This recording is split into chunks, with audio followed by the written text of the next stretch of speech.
Hey, everybody, and welcome to the Midnight Underground podcast. This time, a special episode, which we will be continuing as the months go by, where we rate our top 10 songs from each decade, starting from the 1960s. Of course, my friend Sam is here to join me in this heated debate. Maybe not so heated, but a debate of our top 10 favorite songs from each decade. What do you got to say for yourself, sir? I'd say it came to me in a dream. This next series that we're Okay. embarking on. Actually, no, it didn't. It came to me in a Tumblr post, but same thing. You know, the ideas of geniuses, they come from these crazy places. No. Tumblr posts, amazing. You know, only At only least, the most highest tier intellectuals browse Tumblr. hey, at least it's not Reddit. Okay. Ah, yes, the stock market manipulators, the masters of Oh, Reddit. oh, man, I forgot to ask you this morning if you had bought your GameStop stock. Dude, it's a meme. It's gonna go down like when the meme It's stops. like it's freaking incredible the power The these power people of have. the internet, dude. The hive mind. I was talking with my dad about it today. I'm like, this is the power of the internet. All right, so let's lay down some rules All right, for rule this number one: decades. 10 songs.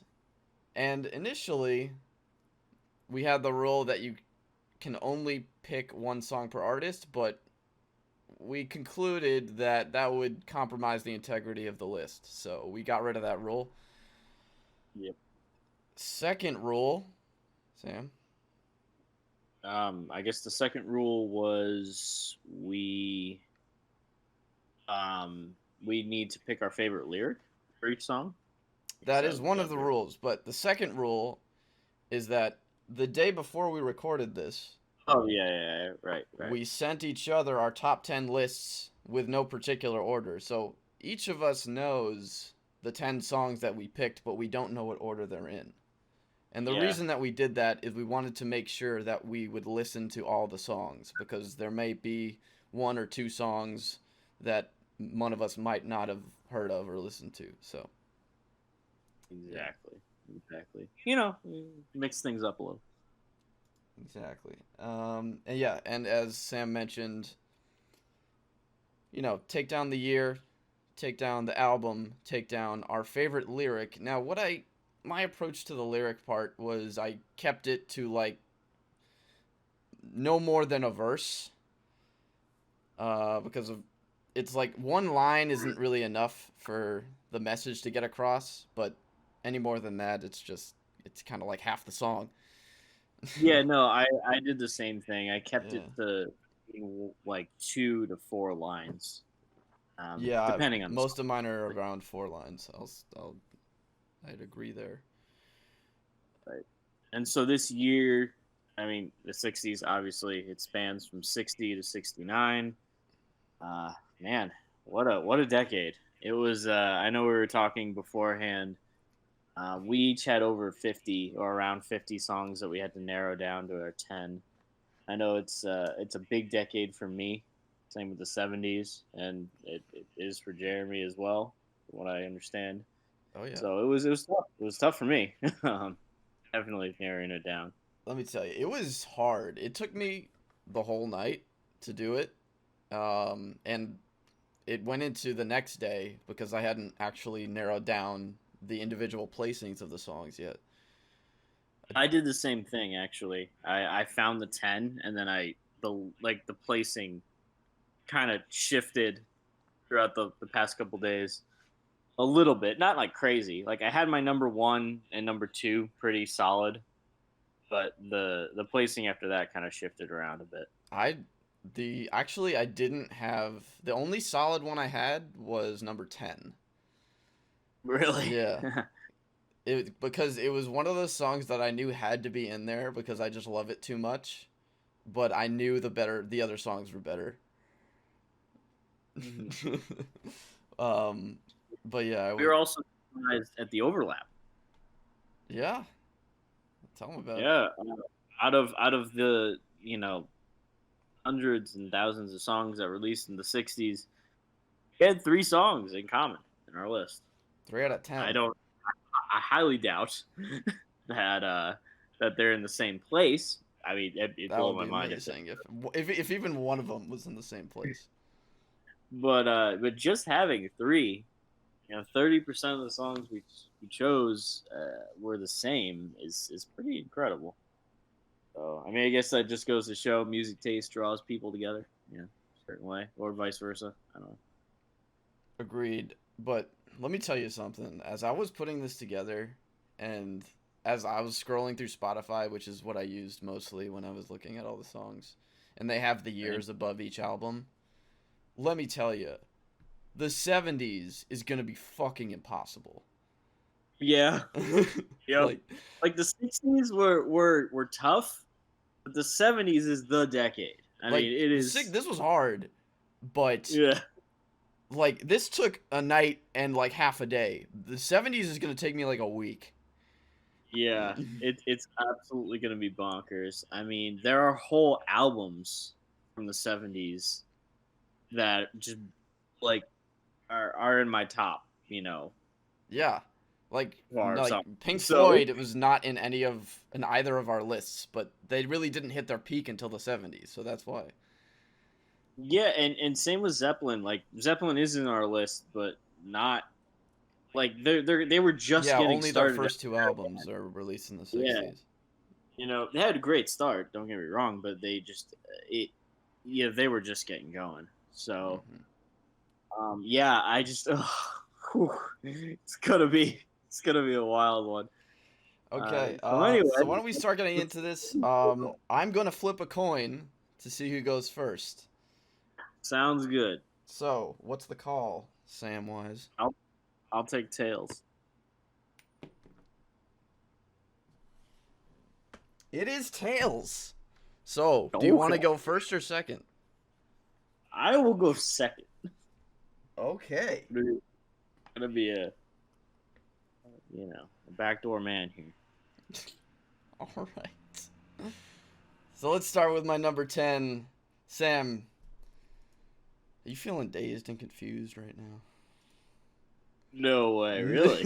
Look at that. Number Look at that. All 10, right. Dazed and Confused by Led Zeppelin, released in 1969 on their first album, their first studio album. And let me tell you, this is the one song that I knew had to be in this list before I even started because I just think it isn't even because I think of it necessarily as this groundbreaking, like earth-shattering, like mind-fucking song. It's almost a meme to me. I just Yeah. love it so much. Dazed and Confused, and the first verse I love as well, which is my favorite lyric. Been dazed and confused for so long it's not true.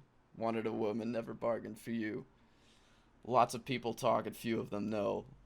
And my favorite line, soul of a woman was created below. And they just, And then it just breaks out into like yeah. an amazing riff. Oh yeah, And then incredible. also might be, other than this first verse, my favorite part of the song when it goes into the instrumental portion and Robert Plant is just like having this like fit of just sex noises like for the minute, and then it goes into the guitar solo. And it's like that for like 4 minutes, and then there's one final verse and the song ends. Me and my parents, we always joked we had the line that Led Zeppelin is 50% music and 50% sex noises, and Hmm. that is definitely true for Dazed and Confused. No, I absolutely, I completely agree with that pick. It's an incredible song. What year was it released and what album? 69 on the album titled after the band Led Zeppelin because it's the first album. Could you imagine? I mean, putting out such a powerful track on your first album, like right out the gate, Led Zeppelin had Black Dog and Dazed and Confused. Well, Black Dog was Like, Led Zeppelin 2, to be fair. oh, was it? Yeah. Am I mixing that? Yeah, I'm mixing that up. Sorry. But, to be fair, they were only released 6 months apart. So, The story goes is they tried to like whittle it down and choose which songs to go where, but what else? I totally screwed that one. What else is on Zeppelin 1? there's Babe, I'm Gonna Leave You, Your Time Is Gonna Babe, Come, Good Times, Bad Times. Good Times, Bad Times. Let me just try to pull the album up here. Okay. Communication Breakdown, I Can't Quit You Baby, How Many More Times, You Shook Me. Oh, God. This was a very bluesy album. Yeah, I think more is blues than rock. I mean, You Shook Me is all blues. I Can't Quit You Baby is all blues. How Many More Times is got a lot of blues in it. Black Mountain Slides got a lot of blues. Your Time Is Gonna Come was definitely a contender for me. I might have not actually listed that down, but in retrospect, that's a great song. I love the organ, the synthesizer piano organ portion in that in the beginning. Yeah. Yeah, that was a contender for me as well. That's always been one of my favorite Zeps. So, all right, trivia. How did Led Zeppelin get their name? Oh, God. Oh, no. I don't know. I might have known once, but I don't know. All right, so the band, they were forming in their infancy, right? And their manager, they were like, you guys got to come up with a name. And so, they were talking it over, and the manager was getting frustrated, and he said, you guys are going to go down like a Led Zeppelin. Oh, yeah. You've told me this before. Yeah. Yep. So they decided on Led Zeppelin, but dropped the A because they thought that, it looked better without the A. And it does. And it does. I mean, let's be honest here. And then they chose the Hindenburg as their album cover. I mean, that was a solid entry. I mean, powerful, bold. Out the gate, man. Like you just Led Zeppelin is one of those. It's one of those rare bands where, you talk about Pink Floyd and like their first few albums were kind of under the radar until metal came around. Yeah. And then, but Led Zeppelin it's one of those bands where, sure, Led Zeppelin 1 might not be the most prolific album, but it was still really groundbreaking. And they just kind of kept that level until maybe their last 2 or 3 albums. So for like 6 or 7 albums straight, they were just top tier.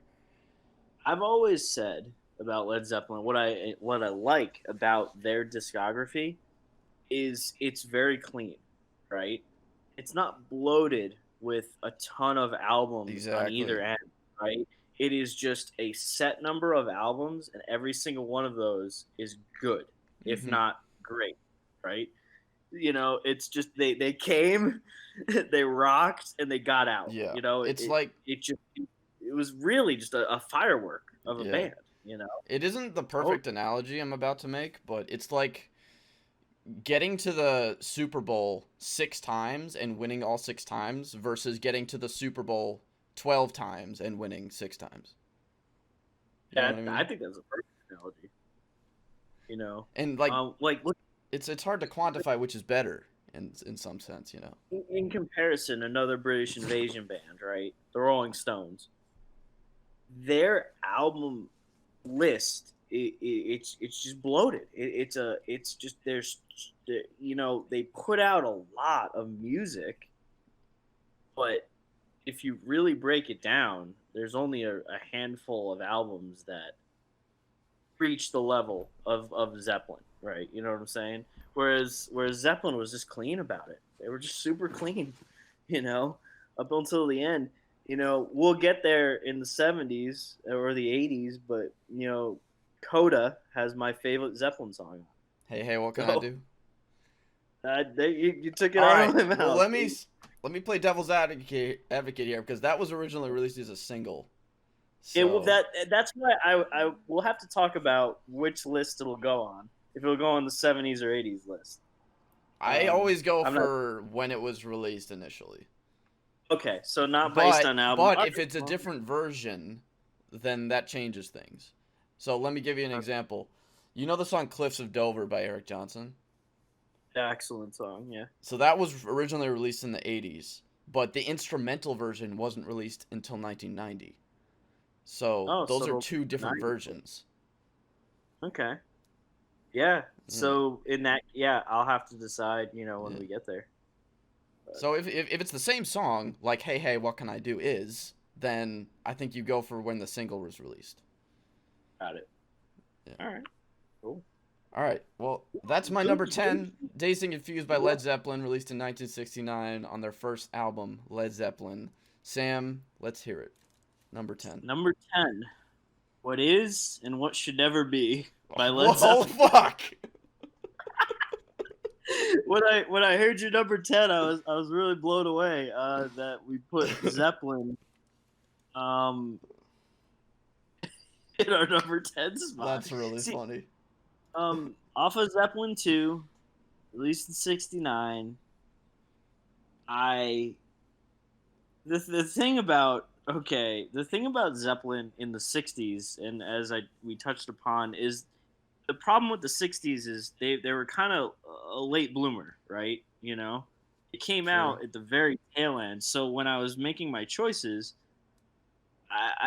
there were artists that were already in their prime in the mid 60s, so there was a lot more of a discography to choose from. You know what I'm saying? Yeah. And that's what happened with Led Zeppelin here. In the 70s, it's going to be an entirely different ball game. But for me, a lot of I was reading the YouTube comments on the song when I was listening to, when I was picking the YouTube links. Okay. What is and what should it be, and a comment that stuck out to me is this one guy said, "This song is average Zeppelin, but to most rock bands, it would be their peak song." Facts. And I thought that was and you could say that about a lot of Zeppelin songs. Yeah, average Zeppelin is considered like pinnacle for a lot of bands. So my only comments to add, we talked a lot about Zeppelin already, but my only comments to add really is Robert Plant, I think he took blues and poetry and transformed that into rock. And I think that was really, to me, a skillful way to build a lot of his lyrics.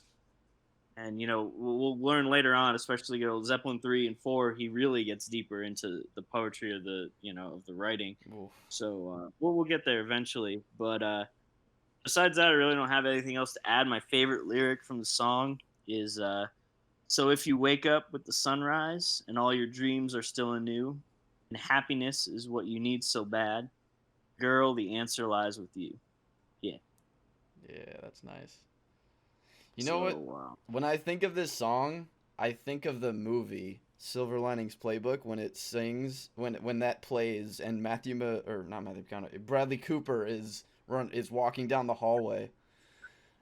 I don't know if you remember that movie, but no, I know the exact scene you're talking about. Yeah. No, that's a good. I mean, I also like it's a very roller coasty song, kind of like Dazed and Confused is also kind of a roller coaster, where it's just really high, violent, loud noises, and then really quiet kind of interludes in between them. Mm-hmm. So out of the first two albums, this was my favorite song. I know it's not the most popular, but for me, I don't know, I relate to it. I think both of our choices are definitely up there though for Zeppelin. Yeah, and it's almost not fair to Zeppelin because this is only their first two albums, but it also, in the same vein, it kind of plays to their strengths because they have only their first two albums have come out in the 60s and they're on both of our lists. Yeah, that just goes to show right there. Yeah. And let me tell you, Led Zeppelin will be on my list in the 70s. There's no question. Oh, yeah. It's undeniable. Yeah. How much Led Zeppelin and where they'll be placed, I don't know. But there's at least one, I can tell you that. Yeah. Probably more for me. But they got some good competition though in the '70s. So True.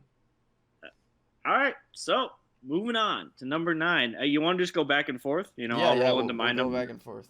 All right, cool. All right, so number 9 for me. This was tough because this artist only ever released 3 studio Oh, albums, I should say. I already know.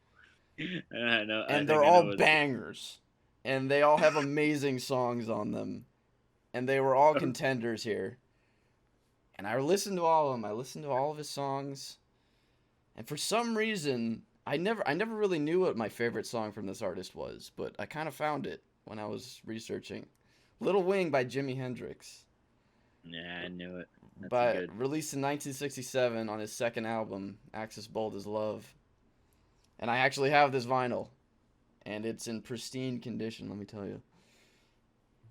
This and I know Castles Made of Sand, and I was tempted to pick All Along the Watchtower, and I know it's an amazing song, and it is overplayed, although I'm not going to hold that against All Along the Watchtower because it's not the song's fault. But Little Wing just kind of speaks to me, My favorite lyric it's not a really long song. It's only like 2.5 minutes, and there's only 2 verses actually. So my favorite lyric also is probably the reason I like the song so much. While she's walking through the clouds with a circus mind that's running round, butterflies and zebras and moonbeams and fairy tales. He just it's like a trip, He's describing basically getting high as fuck and being with his girl. I don't know. And then Little Wing is basically describing his girl as Little Wing. And yeah, it's hard to kind of narrow down which Jimi Hendrix song really is the best. I was listening to, going into this, I thought Voodoo Child would be in this. Voodoo Child Slight Return. But listening to it, it's a great song. But it is like 6 minutes long, and at the end it gets a little repetitive. But Little Wing, it's short and sweet. It knows what it wants to do. The guitar right at the beginning gets me every time.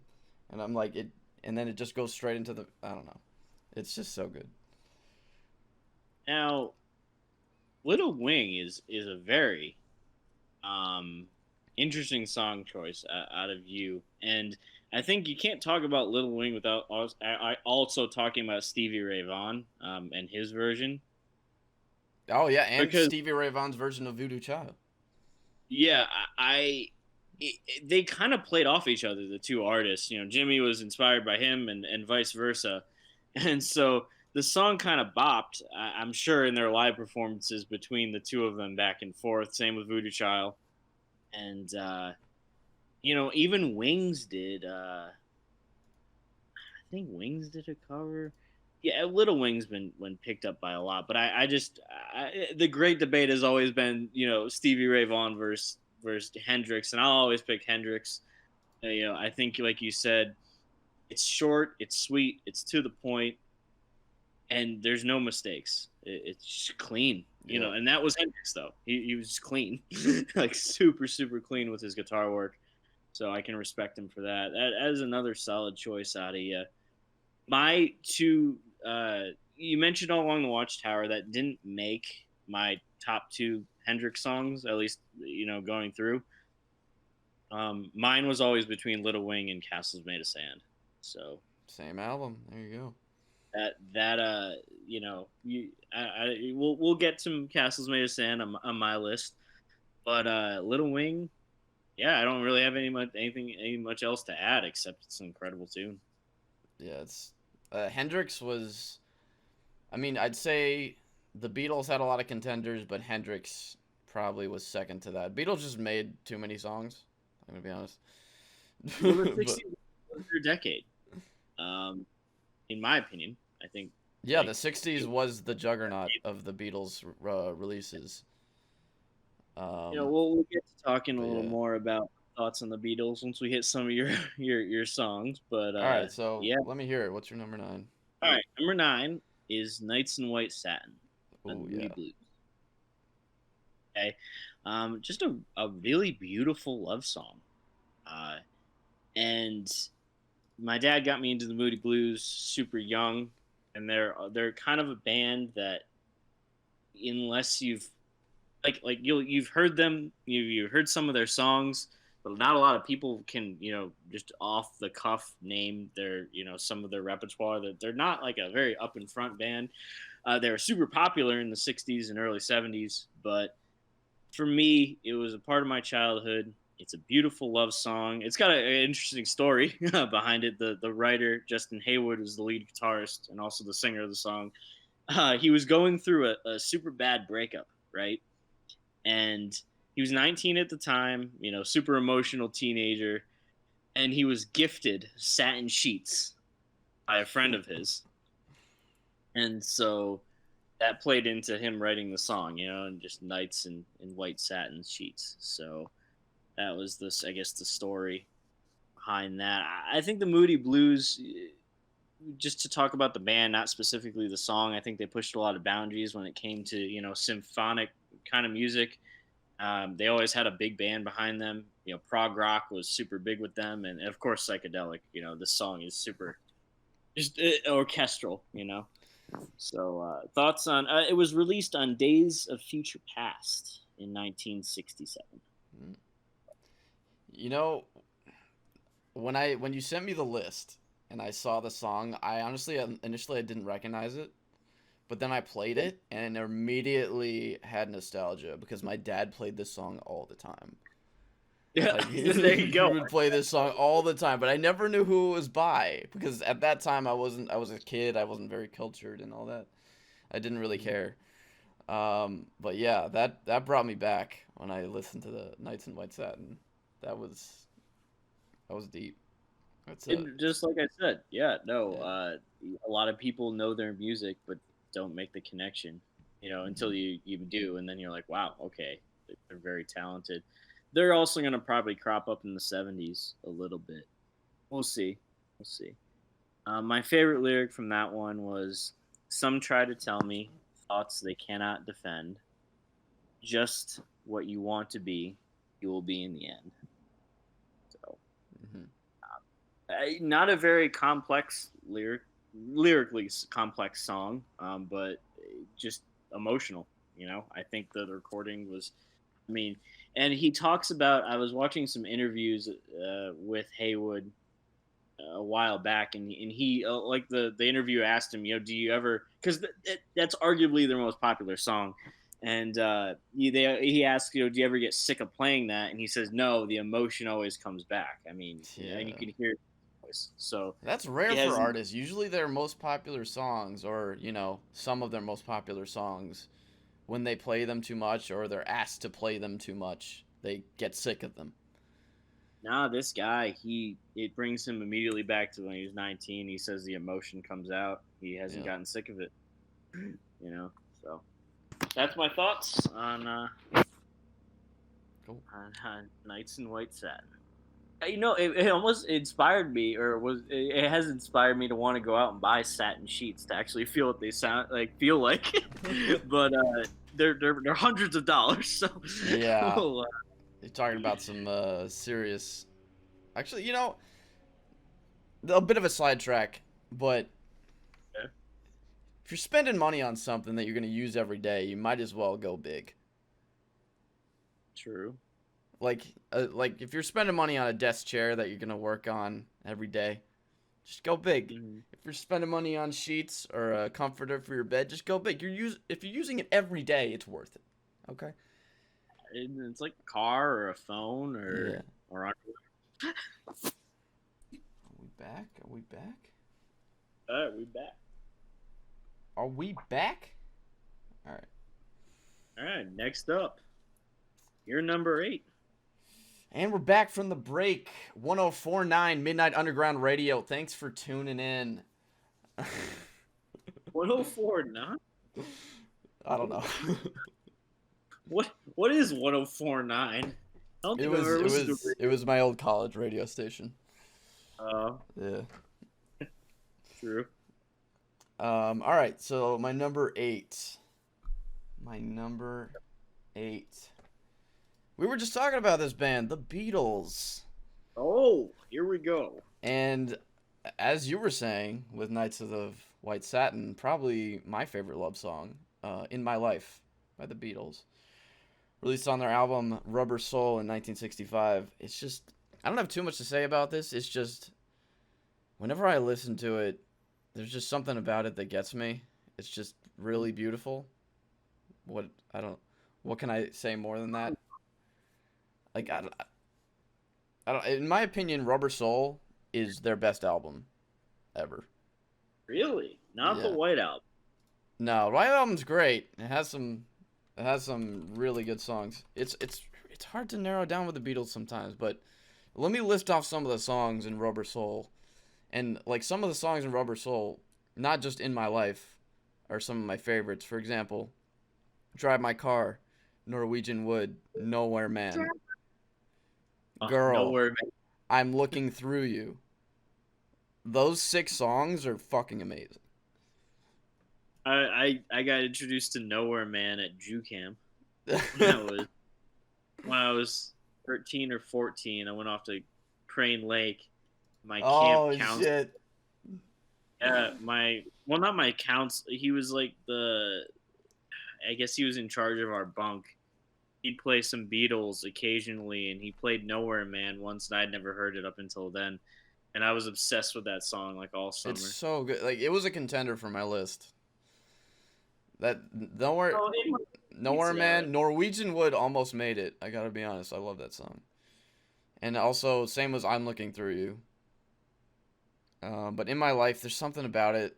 I can't. It's like something I can't even explain. It's just almost like the perfect love song.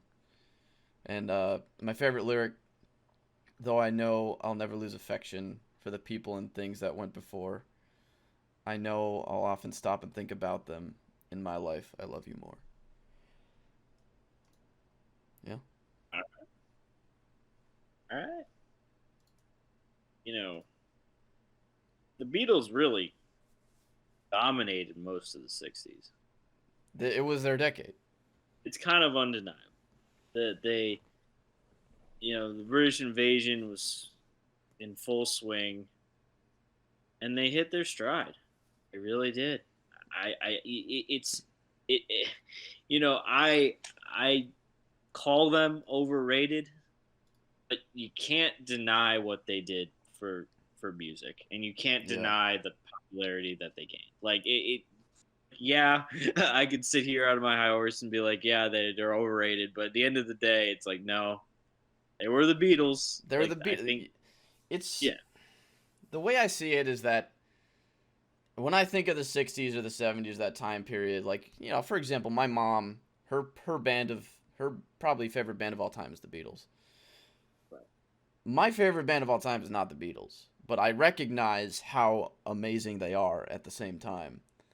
Like, and they released a bunch of hit songs, like, arguably more than any other artist of the period. But just because they were that amazing just doesn't mean I view them that way, or anyone could view them that way. Yeah, exactly. They may have been, the most popular at the time, but I hold different values when it comes to songs, I guess. So, one of my biggest gripes with the Beatles tends to be their simplicity, and but to them they made that work. Like True. At the time, it was exactly what America wanted. Yeah. They wanted simple, concise, under 3-minute songs that were pop hits, and they rode that wave, man. Yeah. they really did. Their first hit was "I Want to Hold Your Hand." That was like 2 minutes of the simplest message you'll ever hear in a song in your life. Easy chord progression, simple harmonies, and it made the women go wild. Now, for the most part, that's what the Beatles did. But as you'll see later in my list, another song that I included from the Beatles is not that at all. So, no, their last 2 to 3 albums they broke apart. They broke from that formula. Yeah. And that's something also to be said, like a band evolving, their sound evolving. True. But I just yeah, something about the beat. It doesn't click for me. I can respect what they did, but yeah. This album, Rubber Soul, is probably one of my most sought after albums. Like I've been looking for this for a long time. Oh God, it's probably pretty expensive at this point. Yeah. I know you have Sergeant Pepper's on your wall. My parents have Sgt. Pepper's. Wow. Yeah. Yeah. Now that. And they have the White Album. Yeah, I have the White Album, and I have some of their earlier albums, but I don't have Rubber Soul or Sergeant Pepper's yet. Mm-hmm. All right, good stuff. Yeah, no, that's another solid choice. All right, hit me with it. Number 8. I hadn't listened to that song, Jeremy, in a very long time. What'd you think of it when you first listened to it again? Immediately, it's a very calming song. Mm-hmm. I think it, and I listened to it on my new stereo system in the apartment, and I picked up on a few things that I hadn't, years ago. So, and again, it just goes back to the respect. Like I respect for what they did. I really do. I don't have anything bad to say. To emphasize the song more, like this is a song I would play at my wedding. Oh yeah, during your dance. That's a good choice. So that's why it's in my top 10. All right. Yeah. Well, my number 8 is "Fortunate Son." Okay. For a while. I was expecting this to be higher. It was just so hard. The contenders, man, made the list instantly for me, but placing it was so difficult.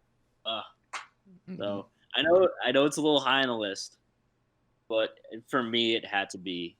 When I say high, I mean low. If you know what I mean. Yeah. Well, yeah. I get it. So released on Willie and the Poor Boys. Yeah. In 1969. It is the quintessential anti-war song of the 60s. I mean, that's kind of undeniable. It's a raw, just F you to the government and just it immediately evokes images of people riding in on Hueys in Vietnam. I mean, you can't not think of that when the song comes on. Yeah, it's a very Vietnam song, along with one other song that we'll get to. But yep, very true. I'm sure we'll get to that. Yeah. And so written by Fogerty, like most of Creedence stuff was. An interesting fact about the song and why I know it had to make the list for me was in 2013 it was added to the National Recording Registry by the Library of Congress as being culturally and historically and aesthetically significant.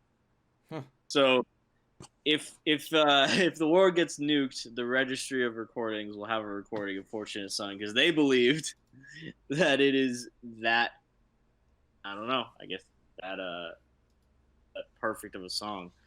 Yeah, God, I don't know how many times I've belted this one out. It's just a really. It's just it's that 4th of July America USA song, Oh, totally. It's go to the gun range and fire off a round or two from an M60 kind of song. So yeah. It's a great. I don't know. Another fun fact, which I learned in my aviation career, because I've seen it firsthand, is some Hueys and bombers from Vietnam had installed a Fortunate Son switch in their cockpit. Shit you not. It was that popular for the boys overseas. That's actually crazy. It was. So could you imagine getting in your chopper, right?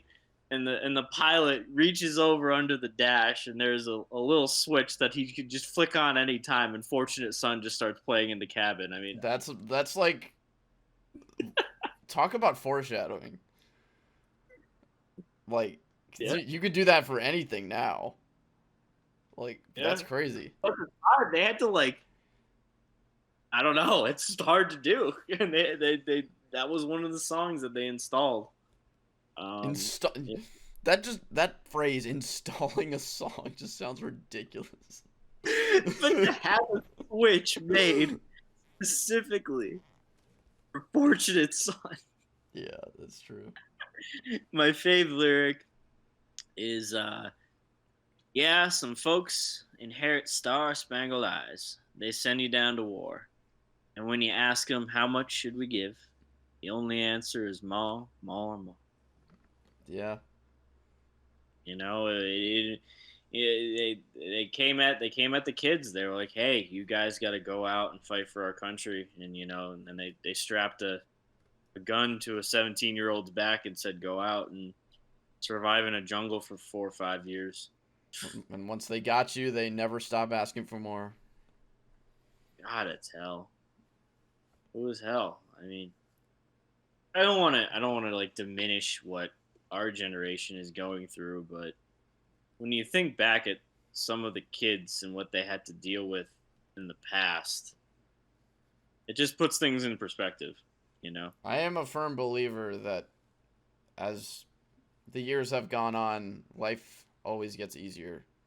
Generally speaking. Let me first say that because that might not be the case for everyone, but the general population's life usually gets easier as time goes on. Oh, well, as technology evolves and culture changes, yeah. But Yeah. I don't know. I don't want to get too like into another topic, but it's like with COVID, right? I think people are making a really big deal out of it.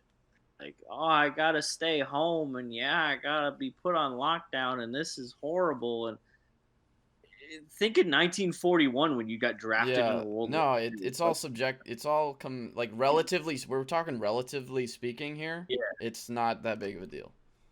like people Yeah, just need to like have a little perspective, yeah, Like, God, think of going all the way back into early civilizations. It's like eh, getting conscripted into the Syrian army or the Egyptian army. Like, freaking, it just, I don't know, perspective. It's yeah, like, yeah, I think I'm okay with sitting at home watching TV for weeks on end, getting paid by the government. Like, I'm okay with that.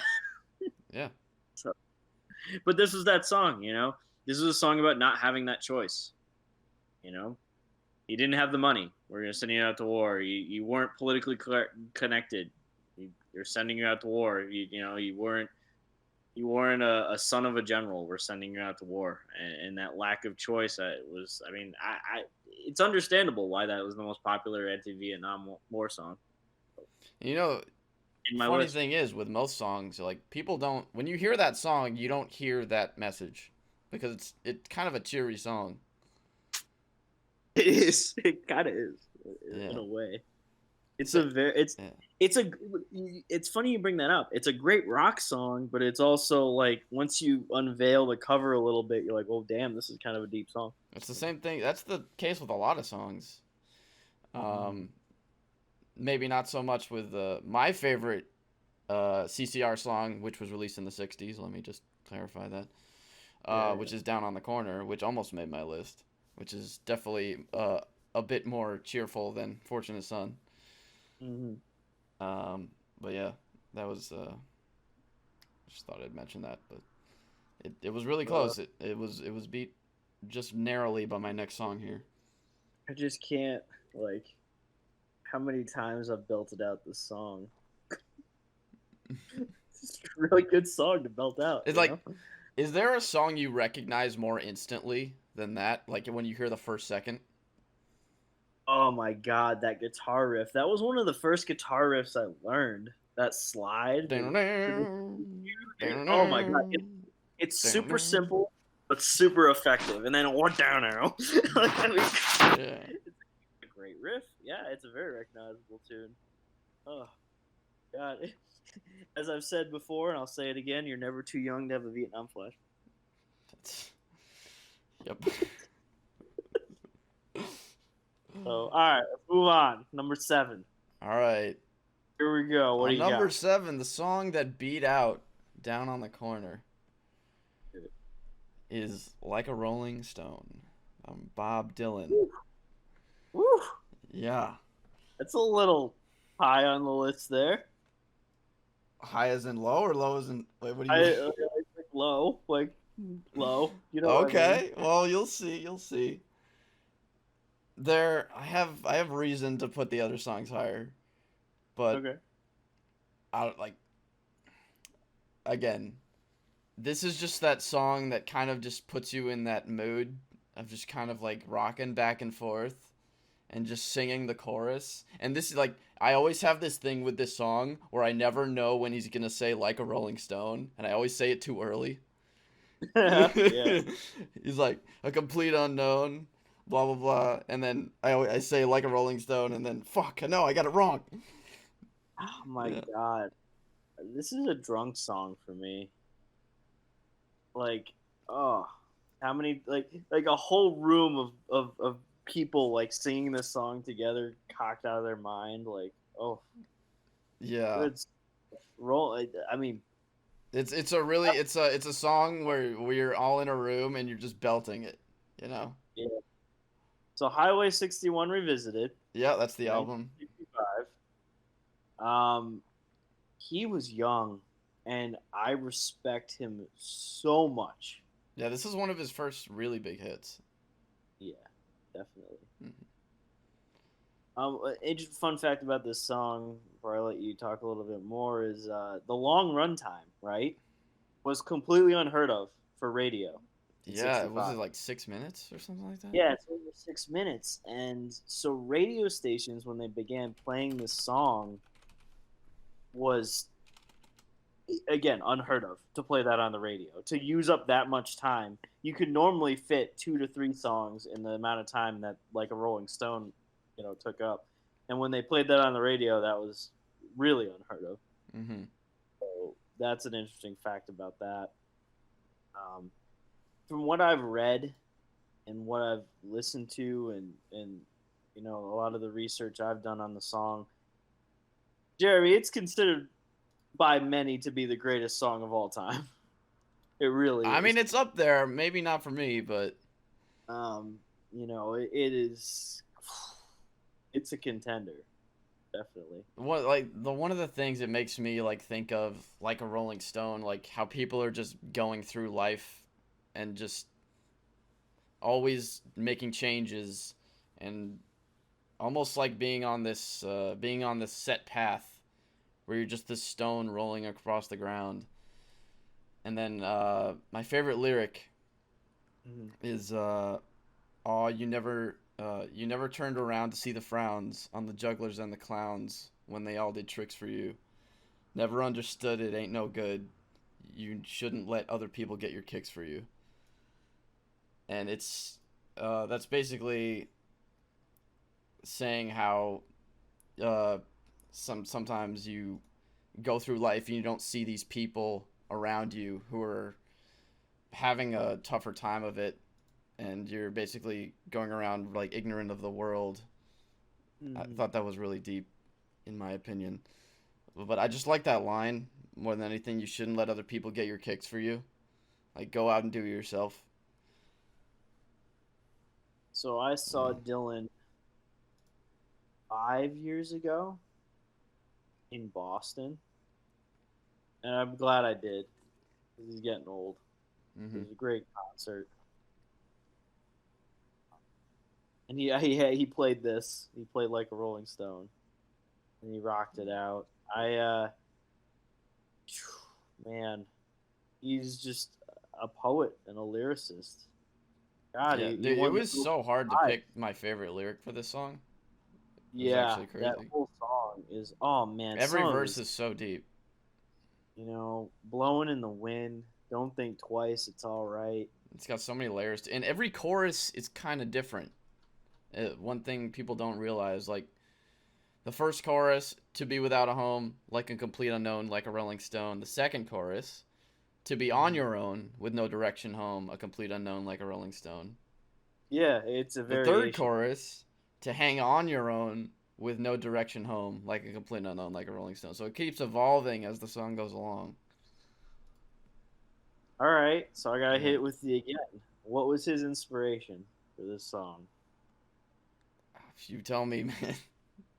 All right, it was a poem, and the line he took from the poem was, "Moss doesn't grow on a rolling stone."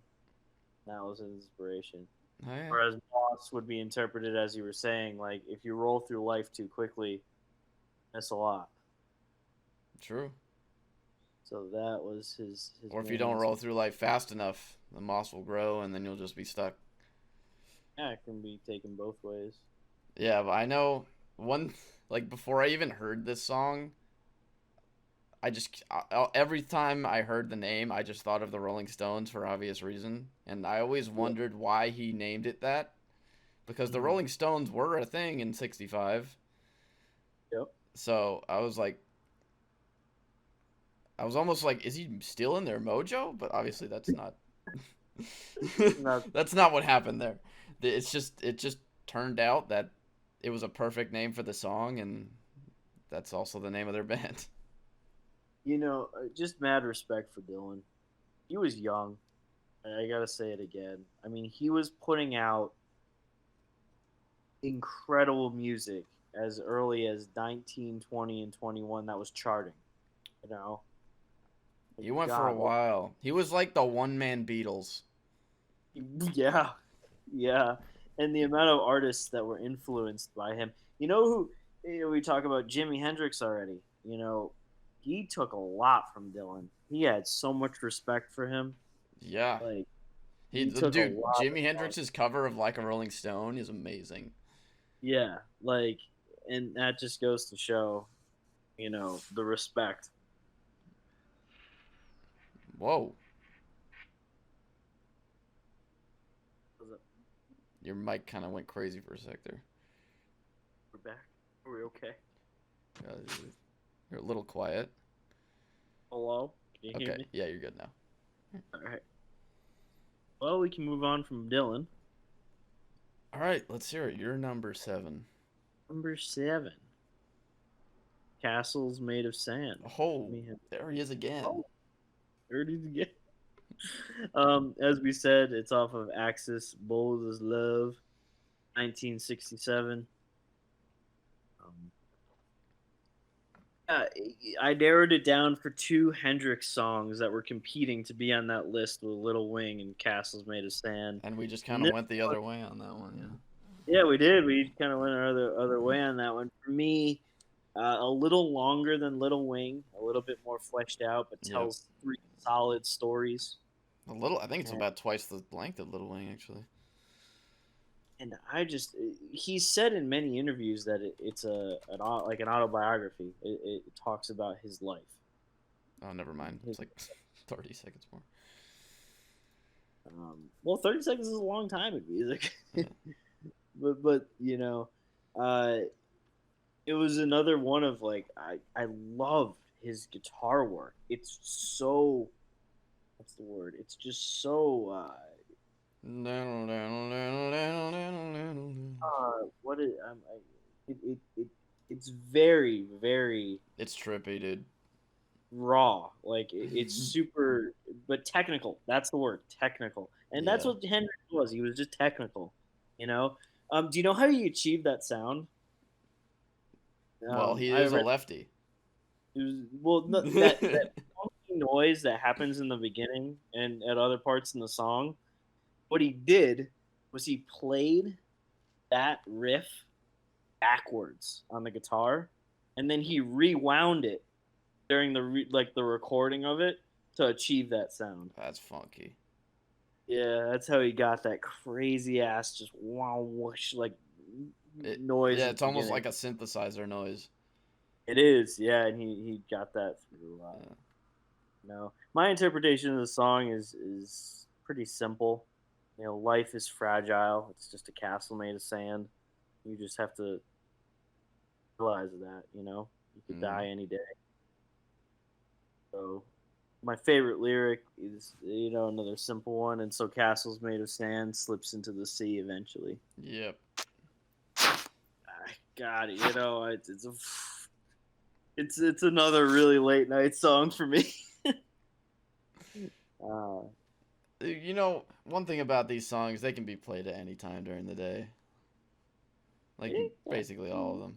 yeah, everyone on my list can, but certain Yeah. songs hit differently at different times. True, but you might be under different influences, if you know what I mean.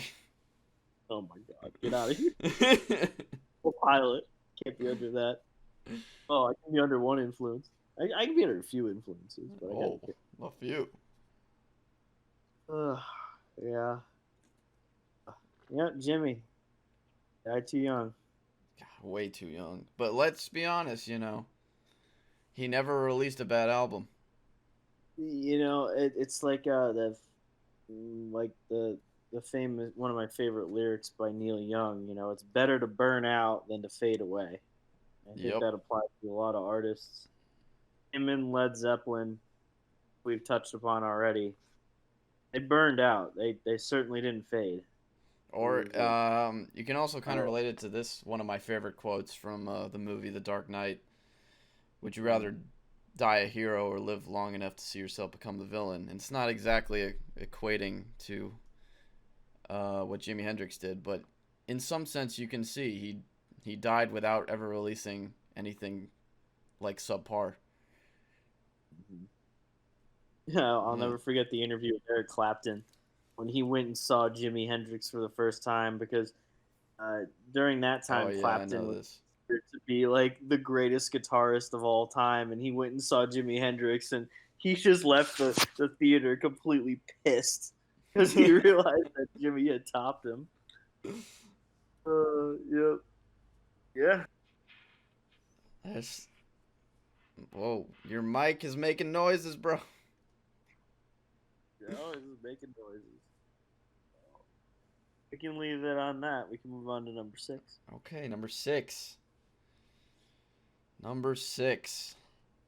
This, I think, as with the previous song, you might be surprised as its position. House of the Rising Sun by the Animals. 1964, the earliest released song on my list. 64. From the album The Animals, and this song is basically about a guy who got a little too excited. Got a little hooked on something. A little hooked on that poontang, if you know what I mean. Oh yeah. And it's just the message is another song. The message is simple. Out. You can just belt out this song in the car. This is just like a Rolling Stone. You just like you go with the rhythm, and you just all sing it together. There's only 4 verses. It's really easy. It slaps. It hits. There's something about the way it flows. It's just it's almost like it hits the vibration of my body, if you know what I mean. I don't know. God, that organ has got to be the key to that song, though.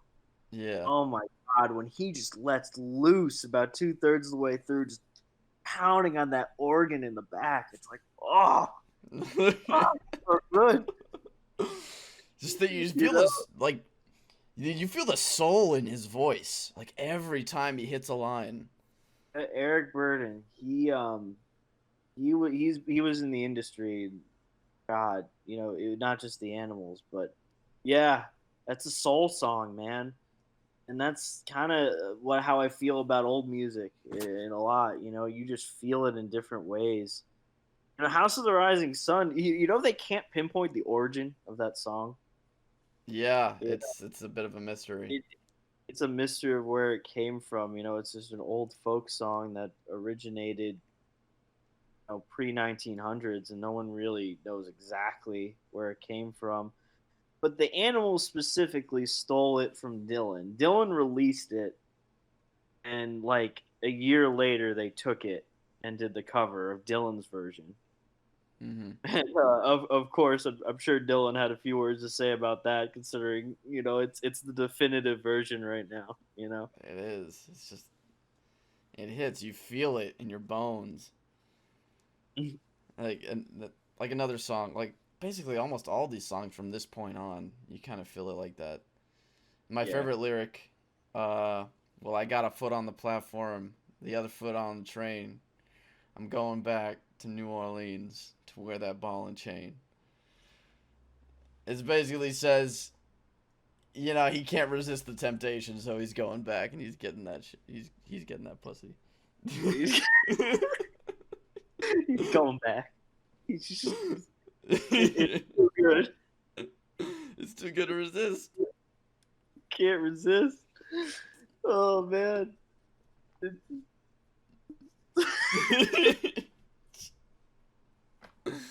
Oh god. Good choice. I can't. It's just No. when I was going It's into hot. this list, I gotta admit I didn't know if that song was gonna be on there, but it's only because I hadn't listened to it in a while. I listened And to then it. you And jam out. I Your listened head to it. starts doing that thing. I listened to it and I was like, dude, how is this song so good? Fuck. And it had to be in there. So that's what happened. For me, I just can't not get into it. Whenever I hear it, I'm Yeah, like, it'll your come on head the just radio, starts and I'm like, bopping, like, oh, and that riff, by the way, the guitar riff is okay. It's actually really tricky to play from a guitarist perspective. It's a pain in the ass. Okay. Oh.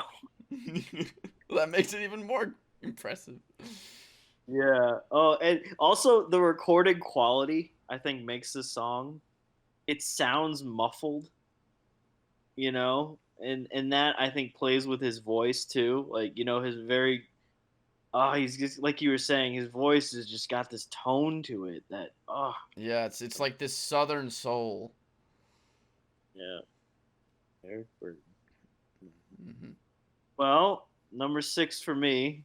I won't have much to talk about because it's House of the Rising Sun. Oh shit! Let's go. We did it. We got one in We common. did it. We got one that matched. Wow! Holy shit! I don't know how the hell that happened. All right. There you go. Interesting. So I again got nothing else to say. I mean, you said it. Released off their debut album in 1964. Fuck, man. I mean, just go listen to it. Like, I'll have all the links. I'll have all the links to all the YouTube videos that have all these songs in the description. If you're interested in one of these songs and you want the easy way out to go find it, you just look in the description and you'll find it there. So my favorite lyric was different though. Oh, okay. My favorite lyric for House of the Rising Sun was, "Oh mother, tell your children not to do what I have done. Spend your lives in sin and misery in the house of the rising sun." Yeah. All those verses are just too good to Yeah, choose I from. mean, it's just so good, man. Yeah. No, my second favorite was the gambler verse. Yep. They had God, they had a bunch of other really good hits in the '60s, but nothing came at like this one. For me, their number 2 for me was "We Gotta Get Out of This Place." We gotta get out. That was another anti-Vietnam War song. But you can't top that. There you go. Or "Don't Let Me Be Misunderstood." That was another really good one. Yep. I think isn't that on the same album? It's on the same album, I believe. Man, can you imagine? Not artists in recent decades, like their debut album releases a song like "House of the Rising Sun," which will now be regarded as one of the greatest songs that ever was. Like what? Like, oh, But it happens. It really happens with a lot of bands, though, and unfortunately, a lot of them turn out just to be one-hit wonders. true. And you know, One hit. in the I broad spectrum of things, maybe some people could say that about the Animals, but I wouldn't say that about the Animals. I wouldn't say they're one hit wonder, but I wouldn't also say that Uh, they had You wouldn't. I, Didn't have a bigger song than that. they did it. Yeah, They really. I found a playlist on Spotify called Top One Hit Wonders. dude. What are you It's doing really- with your mic? It's like, are you moving What? around? I'm moving around. Just don't move No, I'm around with the mic. 'Cause I'm it's not making moving around at all. it's making scraping noises. Okay. Okay. Okay. I'm not moving at all. God damn it. Just a man with an old back. Going back to wear that ball and chain.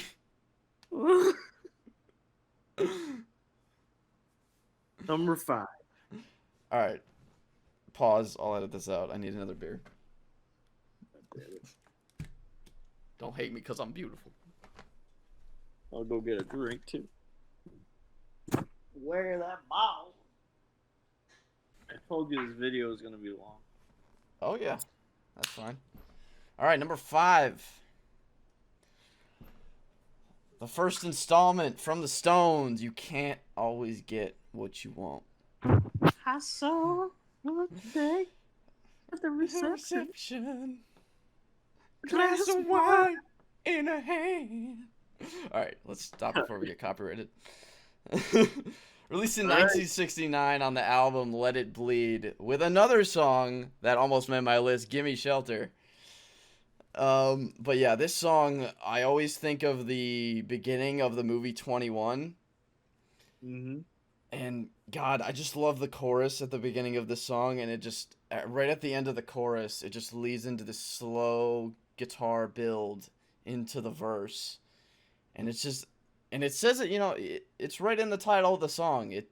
You don't have to go looking for it. You can't always get what you want, and it lays that out for you. And it's not really communicated well in the verses. You have to look a little deep to find that message, but yeah, every time I hear this song, it sends me into that mood, when I'm just head bobbing. I'm just like, I'm thinking about shit. Reflecting. Yeah, exactly. My favorite lyric, we decided that we would have a soda. My favorite flavor, cherry red. Right. I sung my song to Mr. Jimmy. Yeah, and he said one word to me, and that was dead. And interpret that as you will, but it's pretty interesting if you ask me. Do you remember the first time you heard this song? I remember the first time I remember hearing the song, and that was the movie. For me, I can actually remember the first time I heard this song. It was over Aaron Lip's house. His mom played it on the radio, Oh, and she said it was her favorite Rolling Stones song. it's the thing about the Rolling Stones is they have, as far as like how much I like my view towards their discography, it is the most varied because they are the holder of my most disliked song ever, but also some of my favorite songs ever. So it's like it goes both ways. Like, and if you're wondering what that song is, it's Beast of Burden. Don't ever play that song around me or you'll get slapped. It's not a bad song. I don't know what you're talking. Don't even start. It's a beautiful song. It is fucking stupid. No, I think it'll go back to the way we were talking about Zeppelin and Hendrix, where Rolling Stones has such a huge discography, right? Mm-hmm. There's a lot of bad songs, man. A lot. There's also Yeah. a lot of hits. So it's really hard But to like judge. it's different. Like most bands, like Led Zeppelin or the Beatles, for example, like they have their big hits, but the rest of their songs are like they're just okay. But the Rolling Stones, it's different. It's like they have their big hits, and then the rest of their songs are kind of trash. Yeah, I can agree with that. Yeah. I agree with that statement entirely. Like they've got, but the thing is their hits were spread out over such a large time. Yeah. Even think back to early 2010s, Doom and Gloom, man. Yeah, They that's were an amazing song, and it was released in the 21st century. I love that song. incredible song. Yeah, they have Right? an amazing longevity. Yeah, that's a good word, longevity. And that song, hold on, let me bring up those lyrics real quick, because there is a verse in that song that always reminds me of you. Oh, Doom and Gloom. Yeah. I crash landed in a Louisiana swamp, shot up a horde of zombies, but I come out on top. Like pilot zombies, I immediately think of you. Yeah, yeah. Yeah. I remember we listened to that song when we used to play zombies in your basement. Yeah. Those were some good times. Yeah, I can relate. Maybe one day that'll happen. Let's hope not. It would be interesting though. I won't lie. Yeah, the Stones for me, it's weird. Okay, there are whole albums I hate by the Stones, but then there are whole albums that I love by the Stones, like Mhm. Beggar's Banquet and Sticky Fingers. I love every Yeah. single song on both of those albums. Right, like I really do. I've worn those albums out, my vinyl, Yep. but I'm you're like, kind of weak on the Rolling Stones vinyl game. I need to step up my game there. oh man, they're my Beggar's Banquet is clear. It's the clear version. It's a Oh really wow, cool, that's yeah, actually really crazy. cool vinyl. I had a friend in college who vehemently detested the song Wild Horses. Like every time he heard it, he thought it was Oh, the stupidest thing he'd ever heard in his life. get out of here! I think it's an amazing song. Yeah, that's gonna make Yeah. my list. 70s. Oh, okay. Yeah, Little sneak I peek know. there. Yeah, that song hits hard. Hmm. Oof, big oof. That's a great song for me, but he hated it. Mhm. Yeah. All right, let's hear it. Number Hey, 5. listen, all right. What was it? The song you hate? Beast of Burden. It's not a bad song. Shut up. Okay. Don't make me come over there. You remember my most hated song? Life is a highway. Oh, dude, I Uh, remembered Ryan's. oh, what was it? Tuesday's gone. Oh, Tuesday's gone. All right, we gotta tell the backstory here now. Okay, go ahead. We were in the middle of Alaska In an RV. in an RV playing music, and we all came to the conclusion that we each have a song that is just hated. Just every time we hear it, it's just disgust. Yeah.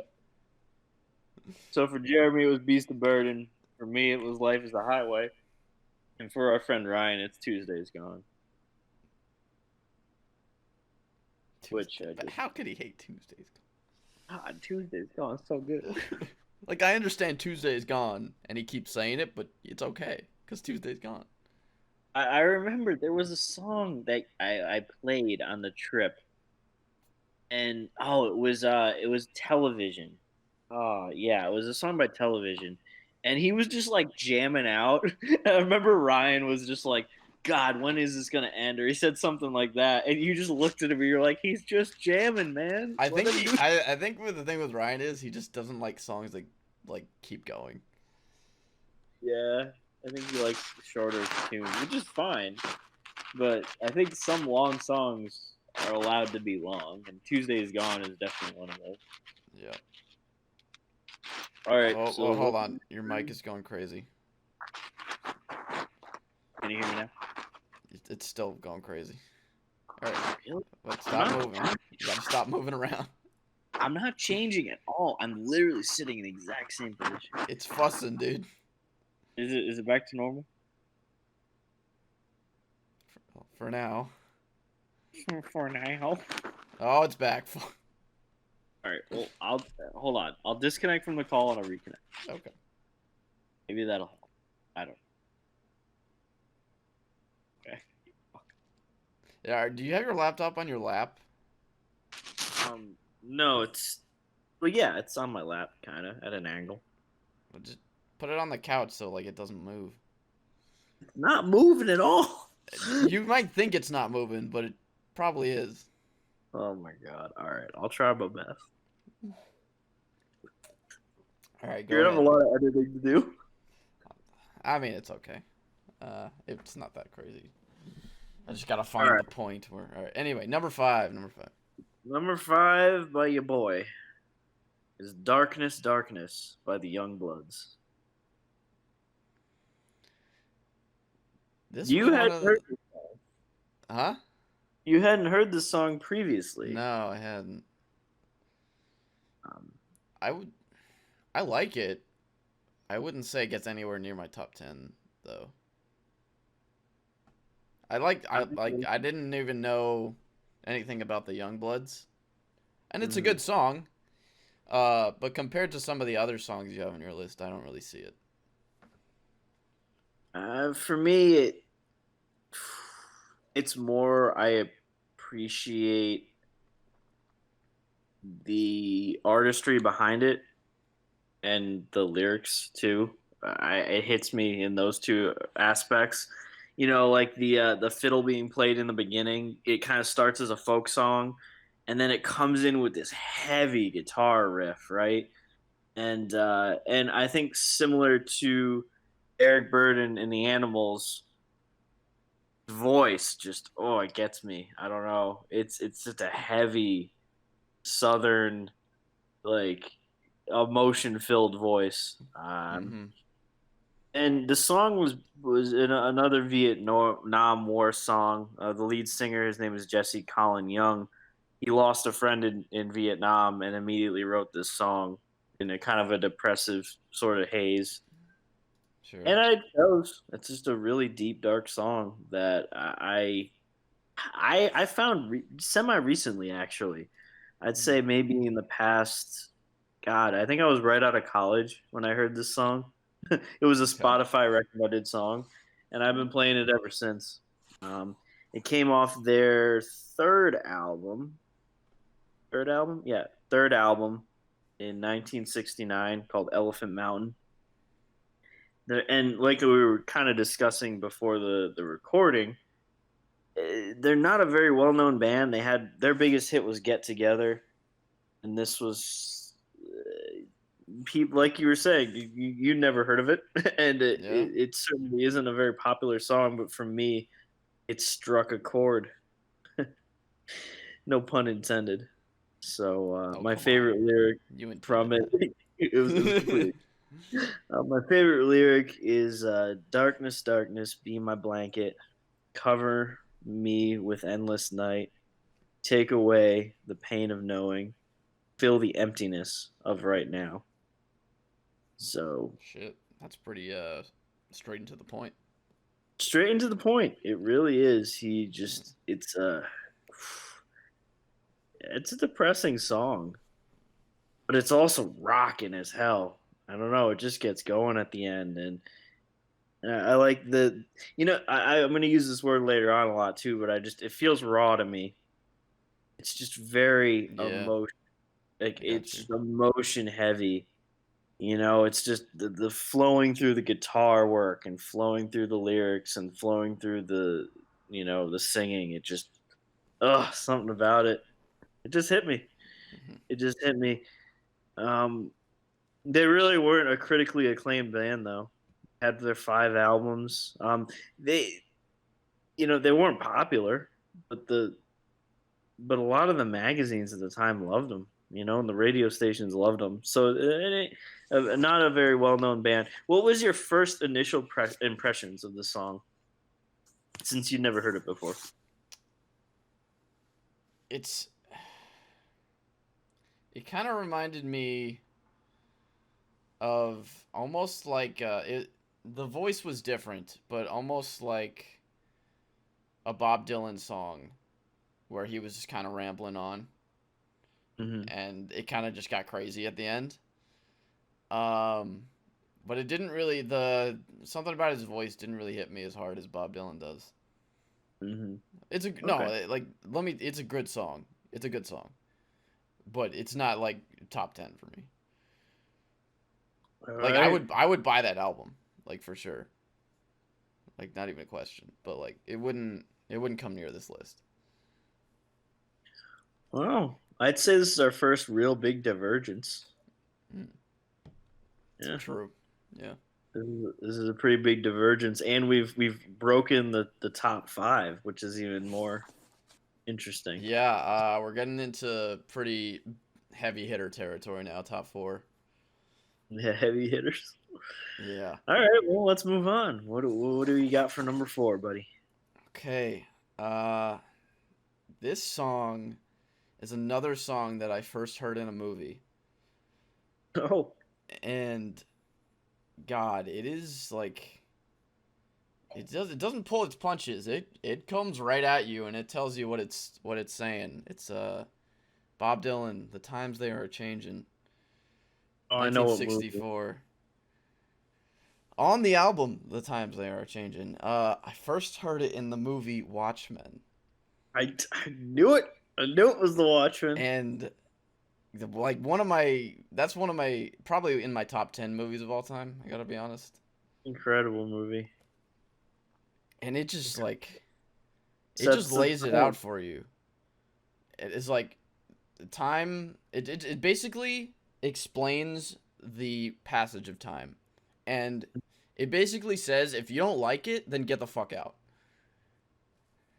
Yeah. Here it is, my favorite lyric: the line it is drawn, the curse it is cast, the slow on now will later be fast, as the present now will later be past, the order is rapidly fading and the first one now will later be last. And it that basically says like get on the bandwagon or you're gonna get left behind. And if you're still on the bandwagon in a while, well, you're also gonna get left behind because there's another bandwagon coming. It's like it's the perfect epitome of how the world evolves, and basically telling the listener you better get on board or nobody cares. And if you don't get off the train, like after it's been on the tracks for a while, also nobody cares. And another like this, it hits even more clearer than that last lyric. It's the previous verse. Come mothers and fathers throughout the land, don't criticize what you can't understand. Your sons and daughters are beyond your command. Your old world is rapidly aging. Please get out of the new one if you can't lend your hand. And that's just like punch in the face. Yeah, it's super heavy hitting. It's Yeah. just he. God, man, I'm just say it for the 10th time. Dylan, what a poet! Like, oh, just the construction Ugh. of the lyrics. So like It's almost almost can't compare, right? And can yeah, you imagine when that song came out? he might be the best lyricist of all time. I That's my vote. It's like Like, those the two songs that I picked with him, like a Rolling Stone and The Times They Are Changed. Like yeah, every verse, I'm like, fuck. Like, how do I pick a favorite here? yeah. No, oh man, like he's a genius, an absolute genius. And in that, I think as a song, just like Rolling Stone encapsulates the '60s perfectly. Like it was such a dramatic shift in culture from the '50s to the '60s, Yeah. and that decade set up, I think, the next few The decades. first half of the 60s was such a transitional period, and the second half of the 60s was basically telling the world that rock and roll is here and fucking deal with Yeah, it. and fucking deal with it, man. Oh, great Yeah. tune. That was Yeah. that Every time almost I hear made my that in brain. the Watchmen, I'm just like, dude, it's like goosebumps. And Like, another thing about Dylan, and why I enjoy older country more than newer country, is a lot of his songs are just him, a guitar, and a harmonica, mm-hmm. and he gets so much emotion and power from just himself, And times they are changing. One of those songs, just him and a guitar, you know, and to get up on stage and to say a big "f you" to the previous generation is pretty ballsy. Yeah, So I was just like, he just like stood up there and just flipped the bird to the entire generation, like 40 plus. the there was a lot of competition for me from Dylan. Like a Rolling Stone, blowing in the wind. Times they are changing. Don't think twice. It's all right. Oh yeah, Yeah, Visions of Johanna was up there for me as well. yeah. Hard rain's gonna fall. Oof. Mm-hmm. Eey, eey. One thing about Dylan though, which kind of is interesting from like the way I kind of rank music and the way like kind of things I put more weight in is I and I've said this to you a Yep. bunch is I I appreciate the skill it takes to make older music or to make music in general, right? I appreciate hard work when it comes to that. Dylan is an exception because a lot of his like musically is very simple. A lot of his composition, right? Yeah, I would But say musically lyrically, it's simple, but lyrically it's so complex. that's what I'm getting into. Like that's what Yeah, yeah, exactly what yeah. I'm saying. Is lyrically, it's so complex. Like, oh man, um, uh, what's that song? I sing it all the time too, and it was actually I'm totally blanking. Donnie's in the basement mixing up the medicine. Sing it too.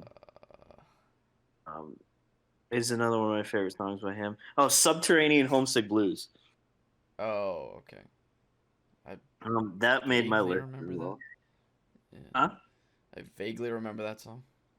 It's just a racket of a song. It's like slam poetry before slam poetry.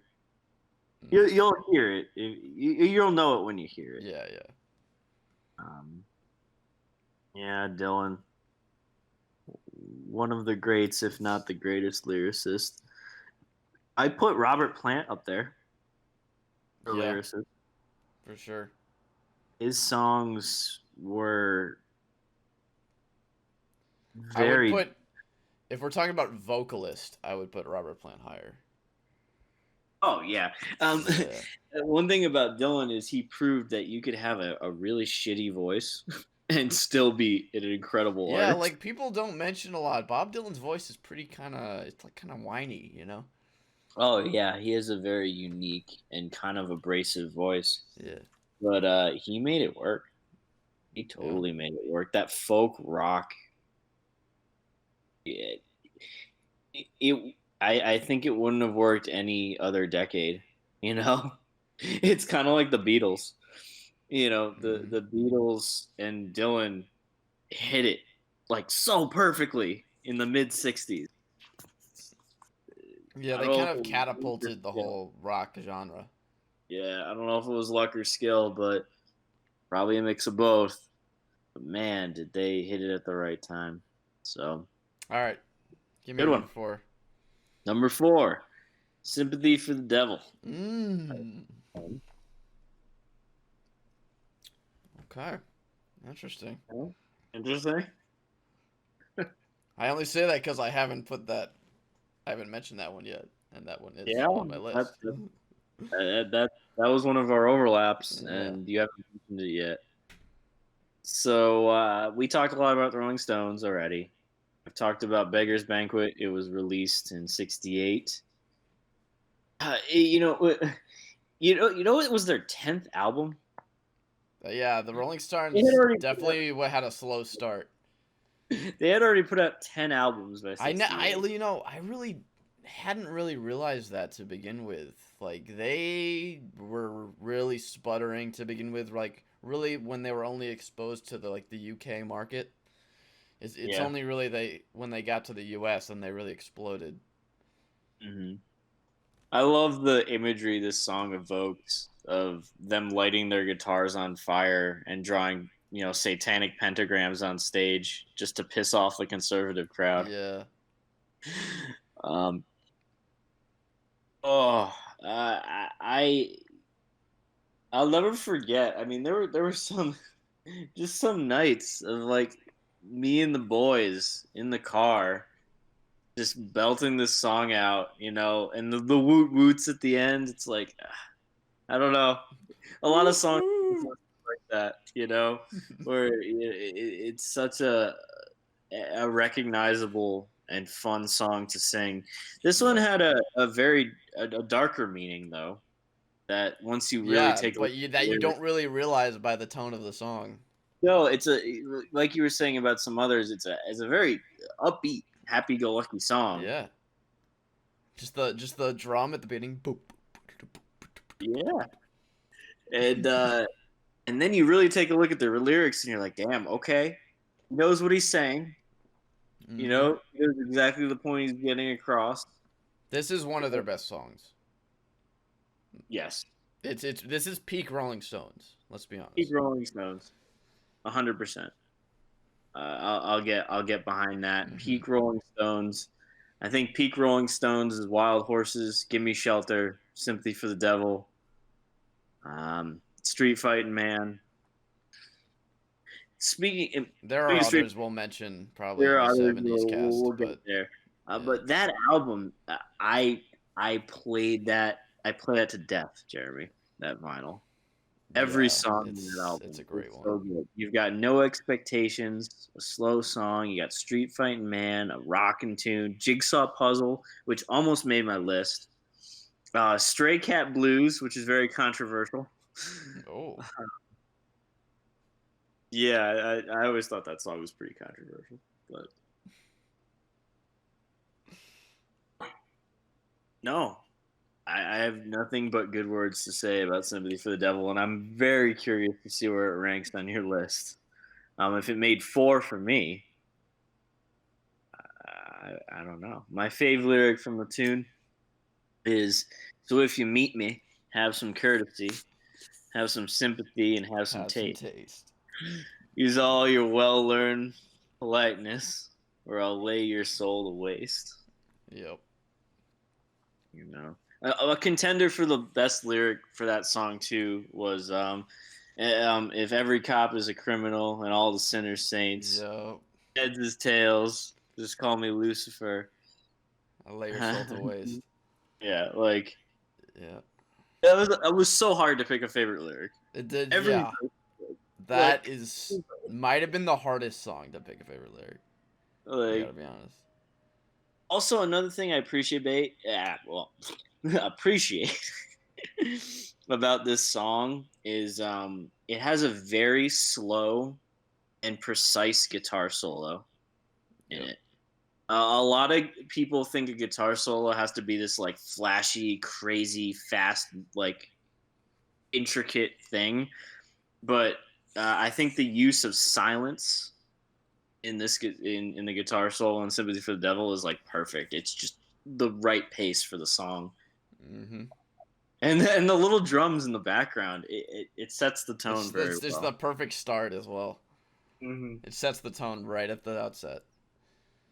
Yeah, we've rocked out to this song a few times, maybe. Mm-hmm. It, Oh, it's for sure. it's a great song. It really is. You really can't say anything bad about it. No, I think that as we get to the top 3 here, at least personally, we can't say anything bad about the next few songs. No, these are elite. These are like this list is elite, but these are like the elite of the elite, the top three Yeah, here. the elite of the elite. Well, let's Yeah. move on to number 3. What do you got? Okay, number 3. Top 3. All right, I pulled into Nazareth. I was feeling about half past dead. The Weight by the band, 1968, on their first album, Music from the Big Pink. Take a load off, Fanny Sam. This is one of those songs. It's similar to House of the Rising Sun in that respect, where it's that southern soul and just that the flow of the beat kind of just puts you in this mood when you just want to sing along, and you just like you feel like you should have a bottle of moonshine in your hands, and being in like you feel like you should be by a campfire down south in Louisiana. It's almost like a homey feeling with this song. Mm-hmm. It's almost like you feel like you should be with your family every time you hear this song. It's almost like it's almost drawing you back home, and it's just it has The this band, effect on me. the band is Yeah, completely underrated. Okay, a yeah, very underrated group. You know, they started off as Dylan's backup. that's You know that? crazy. Yeah, they Yeah, started off as Dylan's backup band and then went on their own. Um, I remember I was talking to a coworker once about them, and they said that's the dumbest name for a band ever.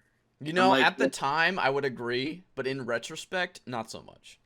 well, no, they're talking about a band of brothers, like the band of like a Yeah, band of like a group of people. They're not talking about a band. I think You know, it's so stupid. It's smart yeah, because it's dumb smart, I guess.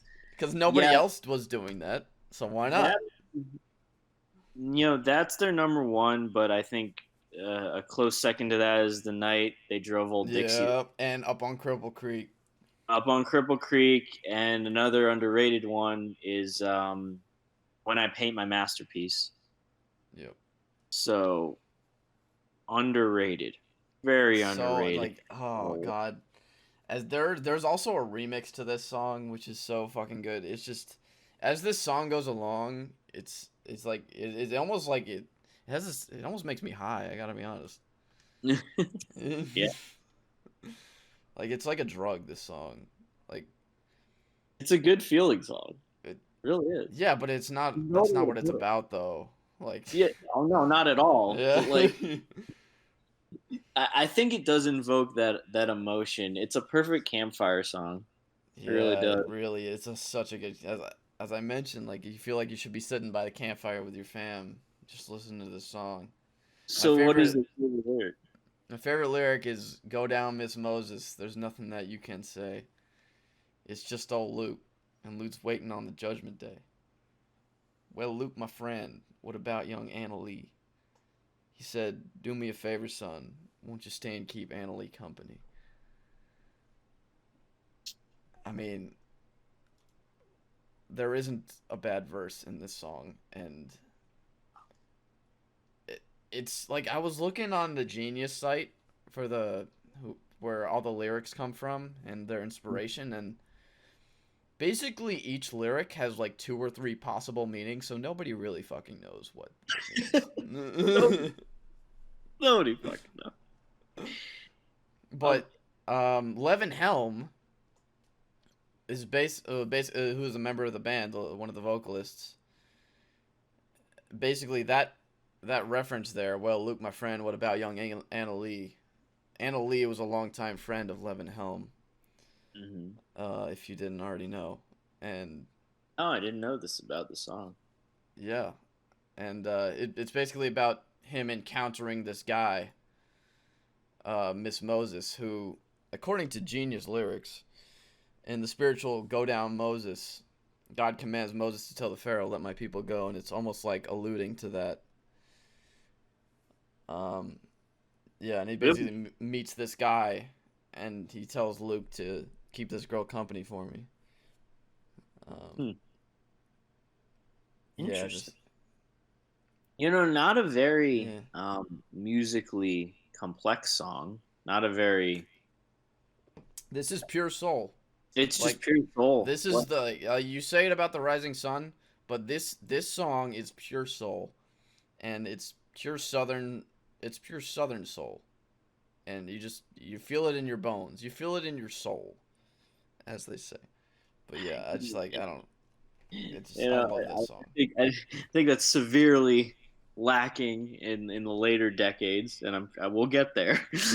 um, but I think it's hard to replicate, you know, the the feeling of certain songs from this decade and the next decade, and it's yeah, soul. It's a good word, and I think people are afraid to use it because it's not a very concrete like form of measurement. But there are some Yeah. songs that just Just hit like you. it's not even the lyrics or the beat, it's just the way he sings it. Yeah, yeah, yeah. Yeah.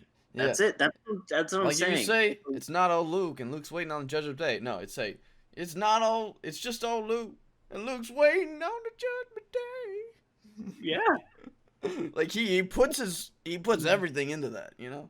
hmm hmm That's one of my dad's favorite songs. He plays it all the time. A Yeah. good one. Alright. Let's hear it. All Number right. 3. Number 3, "The End" by the Rolling Aha. Stones. Or by the Doors. The Sorry, 12-minuter. the 12-minuter. Whew, off of the Doors, 1967 debut album. um, wow, 12-minute epic. What are your thoughts before I get in? This And why didn't it make Alright, your? this is the I mean, the Doors is why didn't it make my list? Why didn't any Doors? There were contenders. There were Doors contenders on my list. Like for example, "People Are Strange," "When the Music's Over," "Touch Me." Um, something about the Doors is just feels a little too repetitive. Like it feels like a lot of their songs are kind of the same beat. Mm, mm, Um, not that they're bad, but it just feels like they're doing the same thing over and over again. And it doesn't really capture me as much as the other songs on my list, but specifically the end. To its credit, it is the ultimate trance song. It's the ultimate look into a wall while you're on LSD and just wait it, until something happens. I couldn't not include it because it's the pinnacle '60s tripping song, as you just said.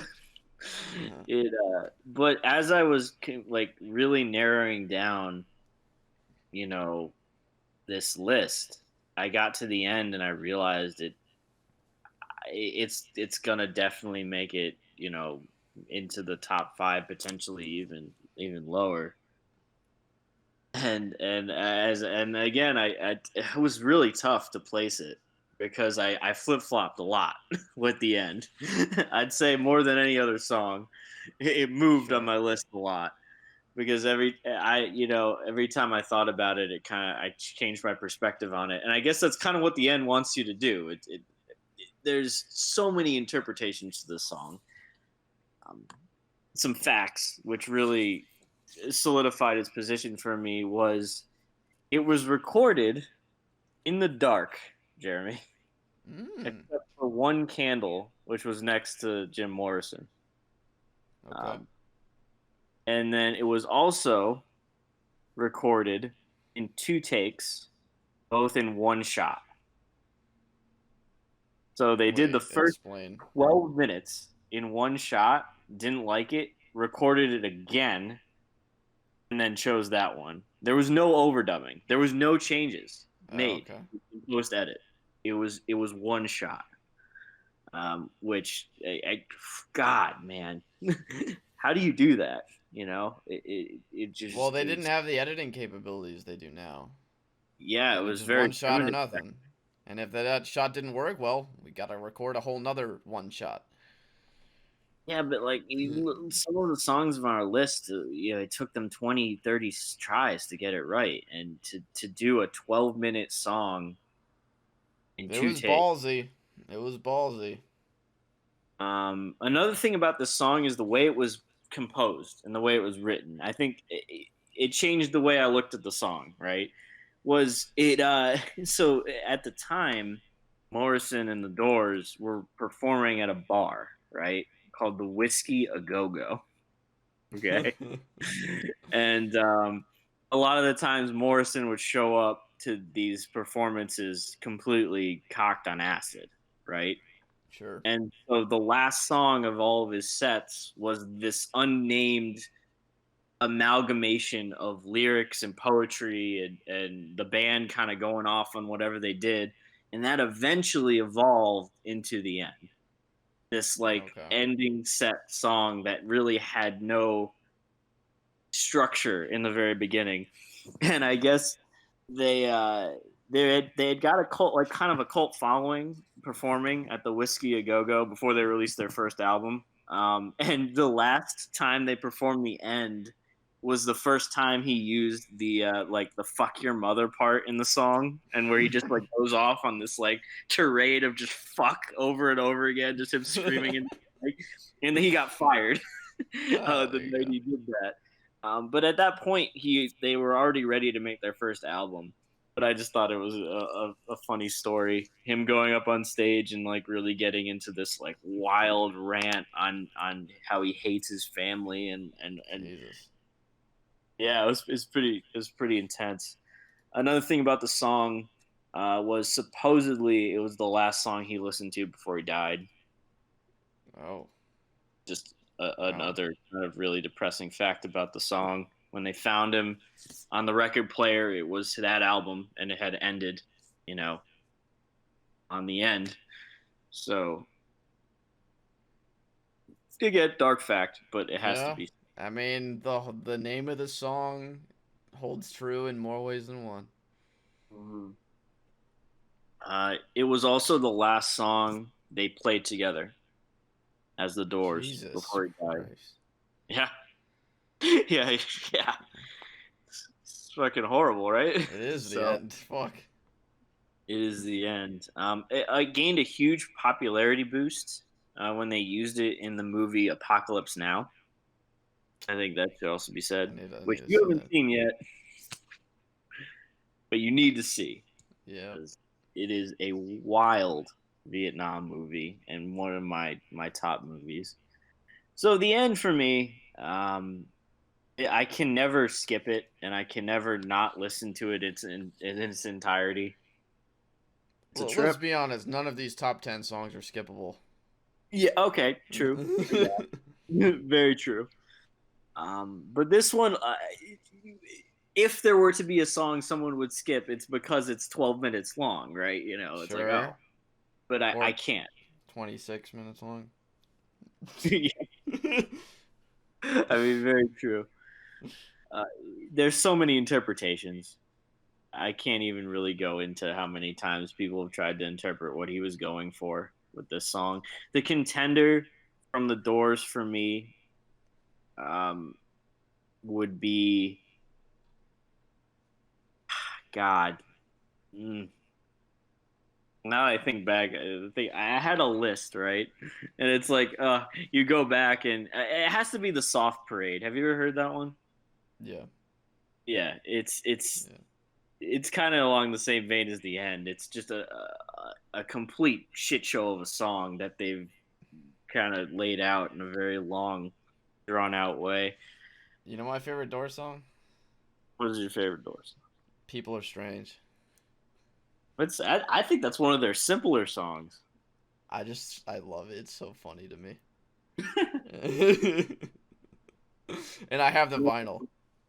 Whenever I hear that song, I think of the achievement from Red Dead Redemption 1. Oh It man, was you're taking me back. to complete every stranger mission in the Okay. game. And the name of the achievement was People Are Strange. There you go. I just think of that, that song.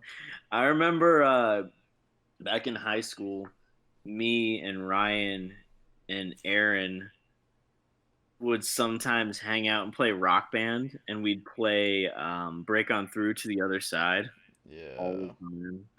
That was really that's up there for me too. For the Doors. For sure. Oh, okay. Let me rant a little bit. You can join. Okay.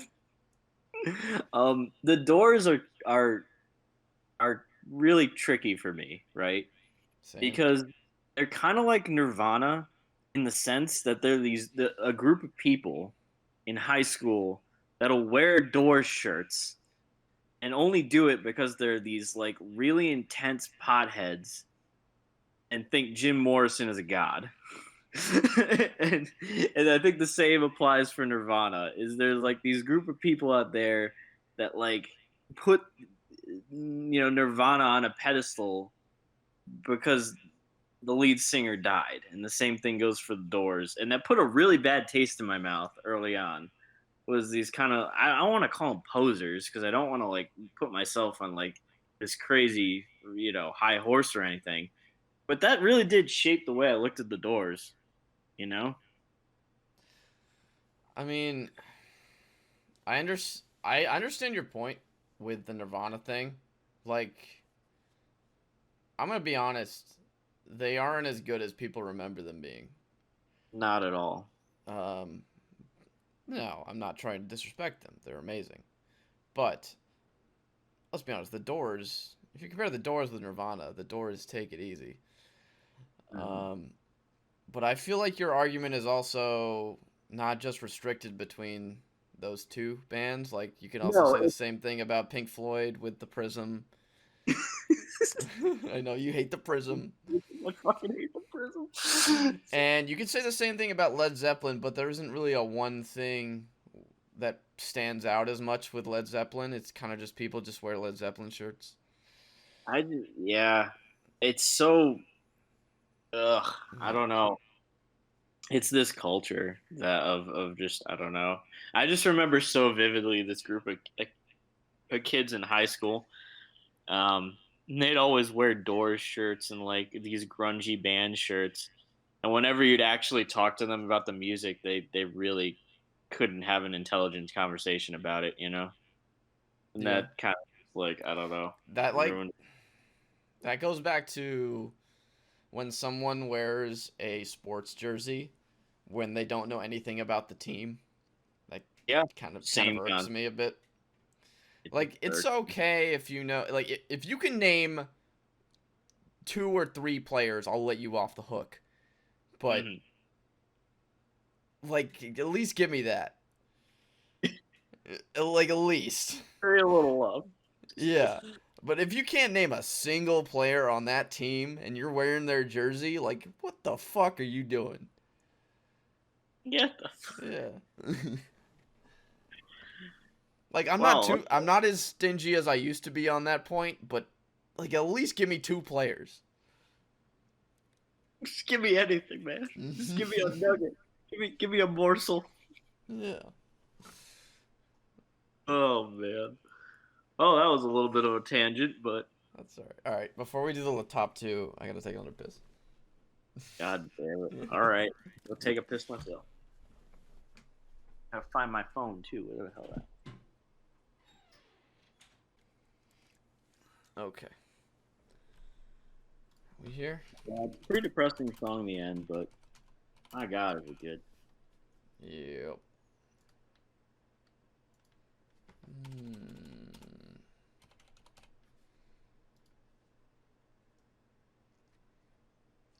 Okay.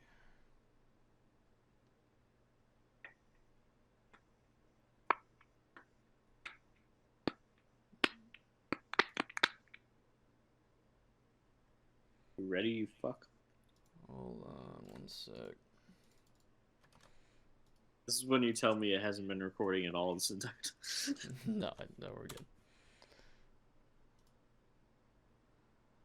Okay. All right. We're recording. Yes, we're recording. Indeed, we are. All right. Uh, top two. It's Up money. to It's money time. Here we go. This is whammies.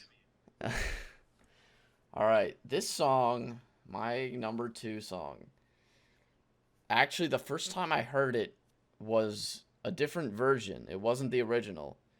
And if I remember correctly, I think it was played by Jimi Hendrix, the version I remember. It was either Jimi Hendrix or Eric Clapton. I'm pretty sure it was Jimi Hendrix, though. Okay. While My Guitar Gently Weeps from the Beatles. Woo. 1968. This is such a sad song, but it might have the best guitar solo in the 60s, in the entire decade. Wow. This guitar solo is fucking unreal. And the lyrics which accompany it are just almost they almost transcend how ridiculously good the solo is. And they almost create this sort of dichotomy of emotions where they lead in with this almost like soothing and kind of sad lyrics, and then it just breaks down to this ridiculous solo, and it just every time I hear it, I just my head goes bopping, you know? It goes bopping. Yeah. What do you think of this song? I gotta know. I hadn't heard it in a very long time. Like most Beatles songs. Okay. But rehearing it, I completely agree that the guitar solo is what makes the song, in my opinion. Yeah. Looking at it from a pure, like, structural and technical standpoint, I appreciate the work. And it's very similar to Sympathy for the Devil. It's done not in a fast, flashy way. It's done very precise, right? Every note counts. You know what I'm saying? Yep. This guitar solo is the most Pink Floyd thing I've ever heard without it being Pink Floyd. Mm-hmm. And I'm talking 70s Pink Floyd. Like, we didn't get into this Pink Floyd in the 60s yet. So this was Pink Floyd before Pink Floyd. Because Pink Floyd solos are known for being long and drawn out and kind of almost like, not like fast solos. It's just like really hold the notes. You know what I mean? So, listen, buddy. Who played guitar in this song? Fuck, I don't know. McCartney? No. Or You know, this is a very controversial Beatles fact, but Eric Clapton is the one playing the lead guitar. oh, I do remember hearing something about that. He was very good friends with George Harrison at the time, and so he was brought into the studio, and he like during the White Album, right? The Beatles were kind of like in their fighting phase. They were really not on good terms with each other, and Eric Clapton supposedly like eased the mood. You know, he like totally just kind of brought everyone together for this album, but he was the one playing the lead guitar on that album.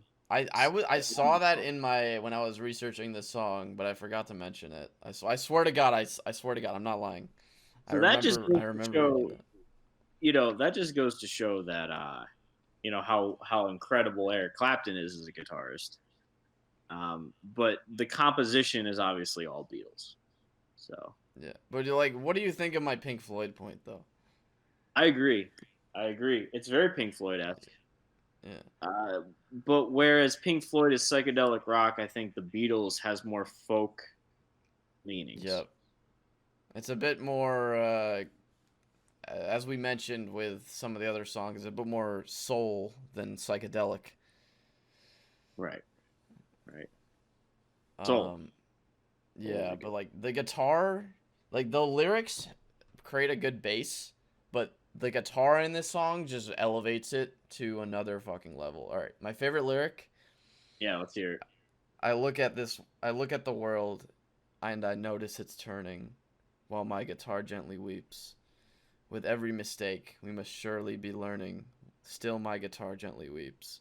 It's almost like this sad notion of the world keeps going, but it never gets better. it just keeps deteriorating, and that's not necessarily true, but that's what the song is saying. And that it's almost like this solo is almost like a cry out for help, while the lyrics are just kind of laying it out for you, and the solo is like, please fix this. I don't know. That's kind of what I get from this song, and it speaks to me every time I hear it. Another thing you're not touching upon is Ringo on the drums. Um, One thing to mention there is I remember reading a very long time ago, and this goes back to the frustrations from the band during the White Album.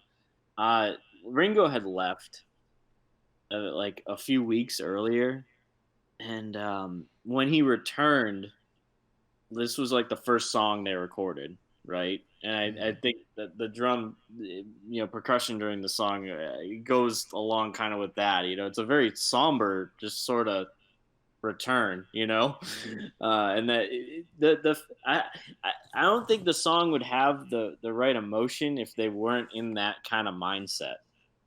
You True. know, Yeah.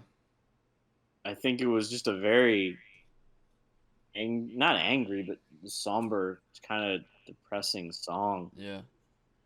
I completely agree with that point though. The guitar brings it the lyrics bring it one way and the guitar brings it another way and it just merges into something beautiful. It's just I don't know. It's even more than the previous songs in this list. It's just like fuck. Every time I hear this song, I just puts me in a mood. Mm-hmm. Yeah. Are you adding it into your weekly playlist of listens?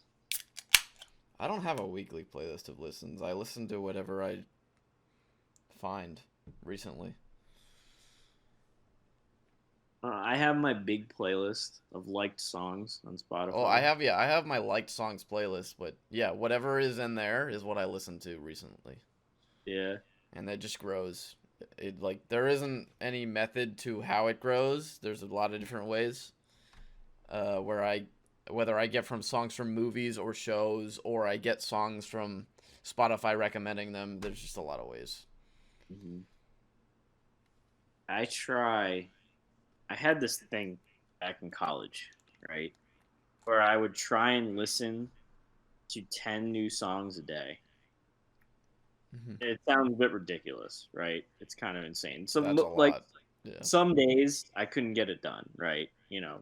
I'd say I did it maybe like 2/3 of the time or like half the time, right?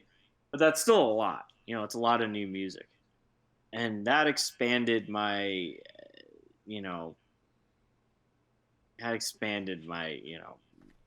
my repertoire of songs so greatly at that time in my life. I listened to so much music back then. And then that was before Spotify. Hmm. I didn't get into Spotify until like 2 or 3 years ago, and now Spotify, God, is helped like It's the it's greatest. expanded. Oh my God, it's expanded my taste even greater. The recommends playlist every week is just it's key. It's the greatest. So number two for Jeremy, my guitar That's it. gently weeps. Let's hear it, Sam. All right, number two for me, like a Rolling Stone by Bob Dylan. Okay. Interesting. So we've talked quite a bit about Dylan so far. I gave all my thoughts during your placement of like a Rolling Stone, Mm-hmm. but just the combination of the effect the song had on the world since it was released and the effect it had on me is where it gets its placement for me. Sure. My favorite lyric is I know we were talking about if we were to steal from the chorus of lyrics, but this is Okay. I actually took the chorus. I couldn't not. How does it feel to be on your own with no direction home, like a complete unknown, like a Rolling Stone? So, Yeah. God, yeah, I've been listening to this song my whole life.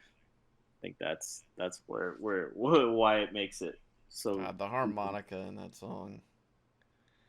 I Oh. love his the neck brace harmonica he'd always wear. Mm-hmm.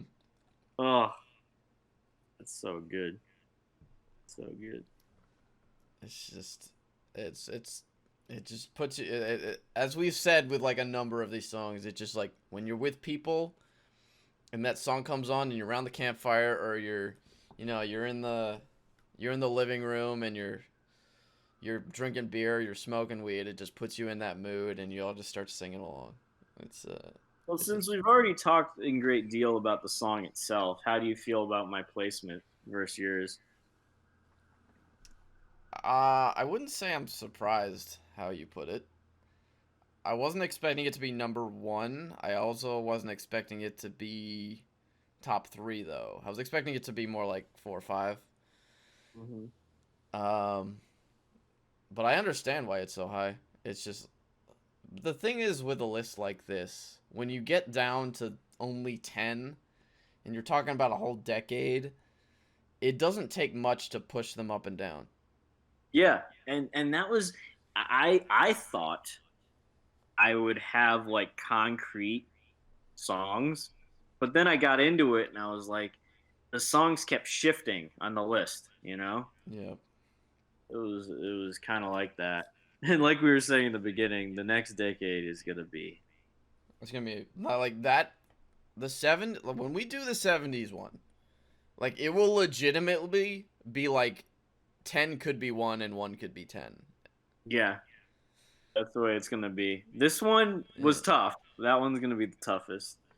I Yeah, think like in the this one, decade. like 1 Uh, could be 5 and 5 could be 1, right. but 1 couldn't be 10, or you know what I mean? I think the decades after that will be a lot easier, but Yeah, these 2 decades in particular are really tough, at least for me. true. But anyway, yeah, we can wrap up like a Rolling Stone. We hit Yeah, on we a lot already of talked them a lot about it. already. But that's number 2 for me. So now we get to drum Well, roll. as we know, as we've already said 9 of our 10, you know what mine is. Yep. Please allow me to introduce myself, Sam. Sympathy for the Devil, The Rolling Stones, 1968, on the album Beggar's Banquet, is my number one song in the 1960s. Woo! It is, let me tell you a story. Let's hear the story. It's not a long story. And let me tell you, I heard the song before, but this is the first time I really felt the song. Mm-hmm. It was 2010. I was 15 years old, and I was playing this game called Call of Duty Black Ops. Yep. And Yep. I got on this boat, and I heard this drum sound playing, and I was like, "What the hell is that?" And then it kept going, and then he said, I heard a voice. He said, "Please allow me to introduce myself. I'm a man of wealth and taste." And then we were going down this river, and then we were shooting up the Viet Cong. And I was like, I don't know if there is a better song to fit this particular setting. I don't know if there's a better song that fits a particular setting more than that moment right there. And from that point on, it has been one of my favorite songs ever. Just the like beside that whole story with the song in Black Ops, Mm-hmm. just just the musical uh just the musical aspects itself, the drums, the lyrics especially, how you know the song is called Sympathy for the Devil, but you don't realize that the devil is talking. The devil is the one singing here Yeah. until a good ways through the song, and he kind of hints at you. He hints at you. He talks about, please allow me to introduce myself. I'm a man of wealth and taste, and you're like, the fuck is this? He was like, I was around Jesus Christ, had his moment of doubt and pain. I'm like, okay, the hell is he saying? Like, come on, Mick Jagger, relax. And then you get to my favorite verse where Yeah, In an see, essence, he's like, if you haven't realized it already, I'm gonna just spell it out for you. I watched with glee while kings and queens fought for 10 decades for the gods they made. I shouted out, who killed the Kennedys? Well, after all, it was you and me. And basically saying humans are the ones who created this construct of religion, and humans are the ones who basically created all this hardship that we've experienced, all these assassinations, all these controversies. Like, it was us. Like, we did this to ourselves. we are the devils. Exactly. And we're the devils, we're the gods, we're everything. We are the entire spectrum of belief. And yeah, I don't know. We've already talked a lot about it before when you put it up, but it's just like I can't deny how amazing the song is. So I, yeah, God, just getting on stage and singing that. Like, yeah. it took a whole other level of balls, I think. It's just and it's like that's not a song that you sing back then. Like it's America those days was still very religious and still very protective of all that shit, and like you're openly talking about the devil, Mm-hmm. and that doesn't really fly. And like the '60s was the decade where that kind of breaks that mold, Mm-hmm. and just like the the part at the end, the whoo whoo. Woots, man. Wait, when with you're just with your boys That's and what you're I'm just saying. chanting. Yeah, you're chanting Yeah, the woots and you're belting out the lyrics, and it's like, how can you not? I don't think I've ever met a person that can't like just freaking lose their mind when the song comes on. it's just so good. And it's like it's not really something I expect. Like when you look at the whole discography of the Stones, you can like you can almost picture them making a song like that. But at the same in the same vein, you're almost like, how did they think of this? Like Mm-hmm. it's a weird kind of mindset to make a song like that because it's almost like it was tailor made for the Vietnam War when you listen to it like how it was in the mission in Black Ops. It's almost like this song was tailor made for this exact moment, and I'm feeling it. If it was released in any other time, it wouldn't have struck such a powerful note. Yeah, it's I don't know what to say more than that, but Yeah, it there's not much else to say except yeah, for I completely understand why that's number one for you. hmm I have no qualms against that placement, man. I really don't. and you're number one. I already My know. number one, and you know, and we were just discussing this song before we were recording, and how you hadn't heard it before until I let you in. It's Heroin by the Velvet Underground. Out of the songs that you gave me that we didn't have in common, the seven that we didn't have in common, Yep. this was the best, Good show. easily. Well, thank you. Yeah. It was off of their debut album, The Velvet Underground and Nico, in 1967. And out of this decade, for me, this song just, in my opinion, contains the most raw, experimental, and like full bodied emotion that can Yeah. come out of music. I gotta agree there. It just, yeah, I can't get over this song. I I heard it at a low in my life, and I think maybe that is why I put it, is why I've been listening to it since then, and why it really just I don't know. It's a really heavy, strong Yeah. song. And Lou Reed, the writer, expressed many times that he's not condoning or condemning the use of heroin, and I think that's really interesting, right? Most Hmm. people pick a side, when it comes to something like that. But the way he writes the song, it's like on one hand, he's describing the euphoria that comes from drug abuse, but on the other hand, he's also, the actual, the music behind it is this screeching, like almost like ear deafening sound in the background that is meant to invoke like terror and like anxiety and fear, like thereby condemning the use of it. So To me, yeah. this song, like, I haven't had a chance to really analyze the lyrics in any meaningful way, but Hmm. just the line that repeats at the end of like every chorus, I Hmm.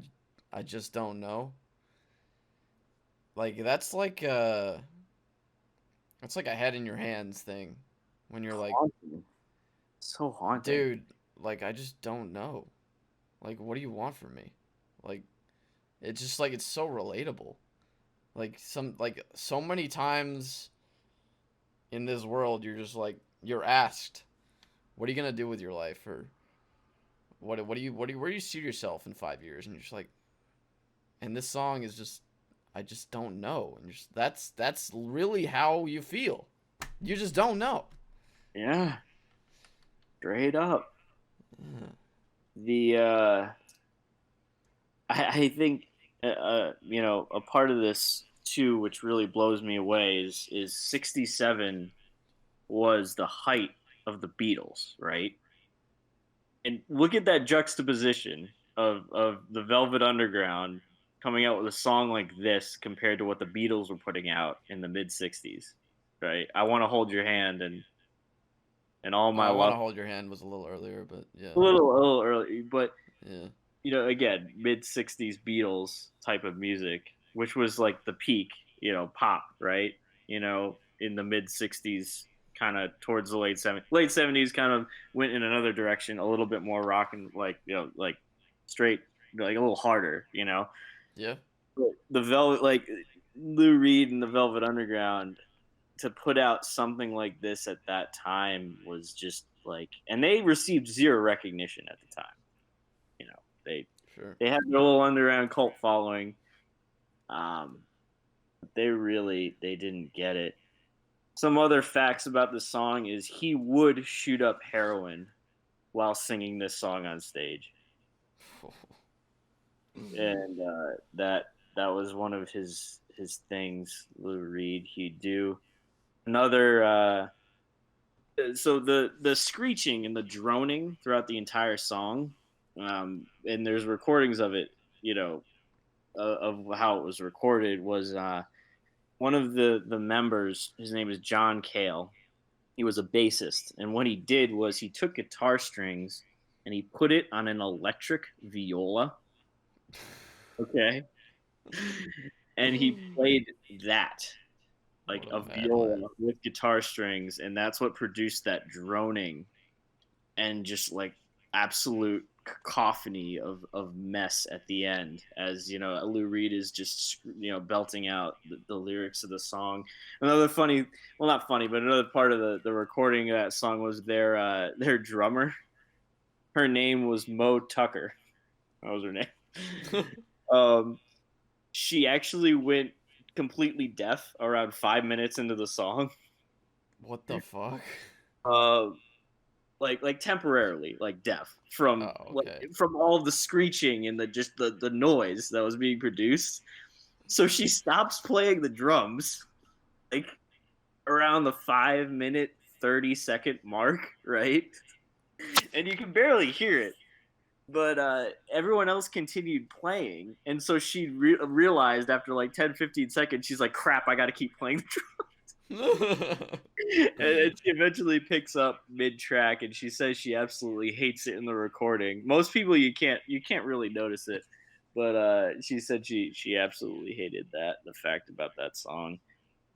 Um, yeah, Velvet Underground, counterculture kings, embodiment of the '60s, and just a really fucking horrendously beautiful song.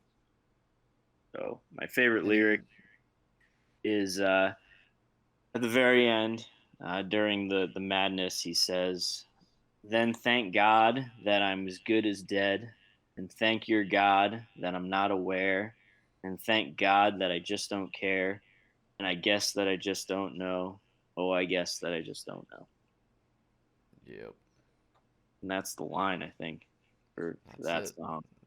Guess that I I'm just don't really know. I'm really glad you liked it. I really, not a whole lot of people can get through it, to be honest, that I show that song. You know, the first time he said, the first or maybe the second time he says, "I just don't know." That's where you kind of expect the song to end. It just keeps going. Yeah. But I kind of like that. I kind of like that it keeps going because it's kind of like it almost turns it into a ballad Hmm. in some sense, and you know, you could say in some respect it's the inspiration for the name of this podcast. Yeah. Yeah. Yeah, I true. I think we took a little inspiration. The name of the band, definitely. Yeah. There's a lot of really good lyrics that hit home for me in that song. I really like. I wish I was born 1,000 years ago and sailed the darkened seas. Um, when when the smack begins to flow, I really just don't care. And yeah, I don't know. That's just my number one. There's it Yeah. just I really feel really good. that. I feel that one. Yeah, the I think a lot of kids during the '60s related to, like, there was the popular music, and then there was the underground, which eventually became popular. And I think a lot of Sure. kids relate to something like that. The feeling of being, like, not relating to the previous decade in any way and just wanting to go their own way. You know, Yep. I think our That's number yeah. I one. mean that you kind of hear that in the times they are changing. That's Yeah. like it basically explicitly says that. Mhm. Yeah. But we Think we can wrap it up. I think that is that for the yeah, '60s. we had one exact. Yep, we have one Number exact. 6, House of the Rising Sun. The one I knew you would put on your list.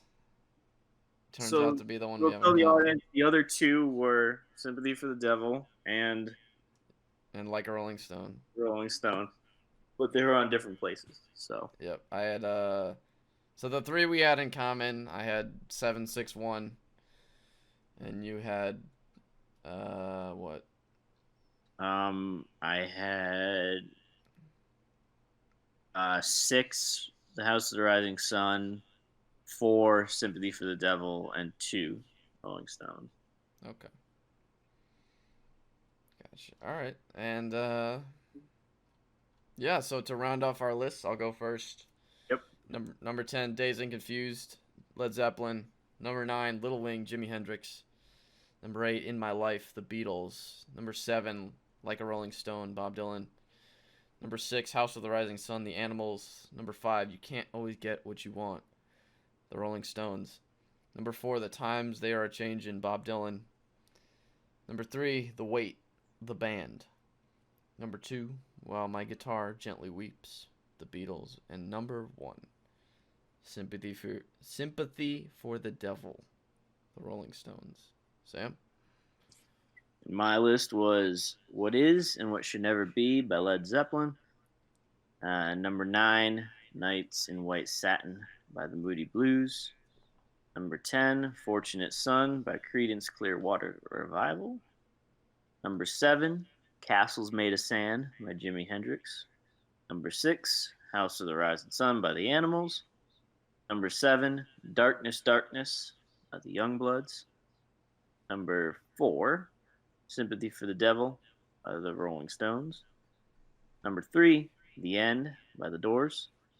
Number 2, Like a Rolling Stone by Bob Dylan. And number 1, Heroin by the Velvet Underground. All right, that's going to wrap it up for the 60s top 10 favorite songs of all time for me, Jay, and my partner here, Sam, on this here podcast we got here, Midnight Underground, episode 4. I hope you guys all enjoyed. Sam, do you have anything to say before we sign off? Listen to more vinyl. Amen. And buy more vinyl as well. All right. So if you had a good time here, leave a like, please, and comment if you have any scintillating opinions, and subscribe if you are interested in more of this type of content. We do podcasts pretty regularly, and we'll be dropping some more content soon. So again, thank you very much for tuning in, and we will see you all next time. Have a good one.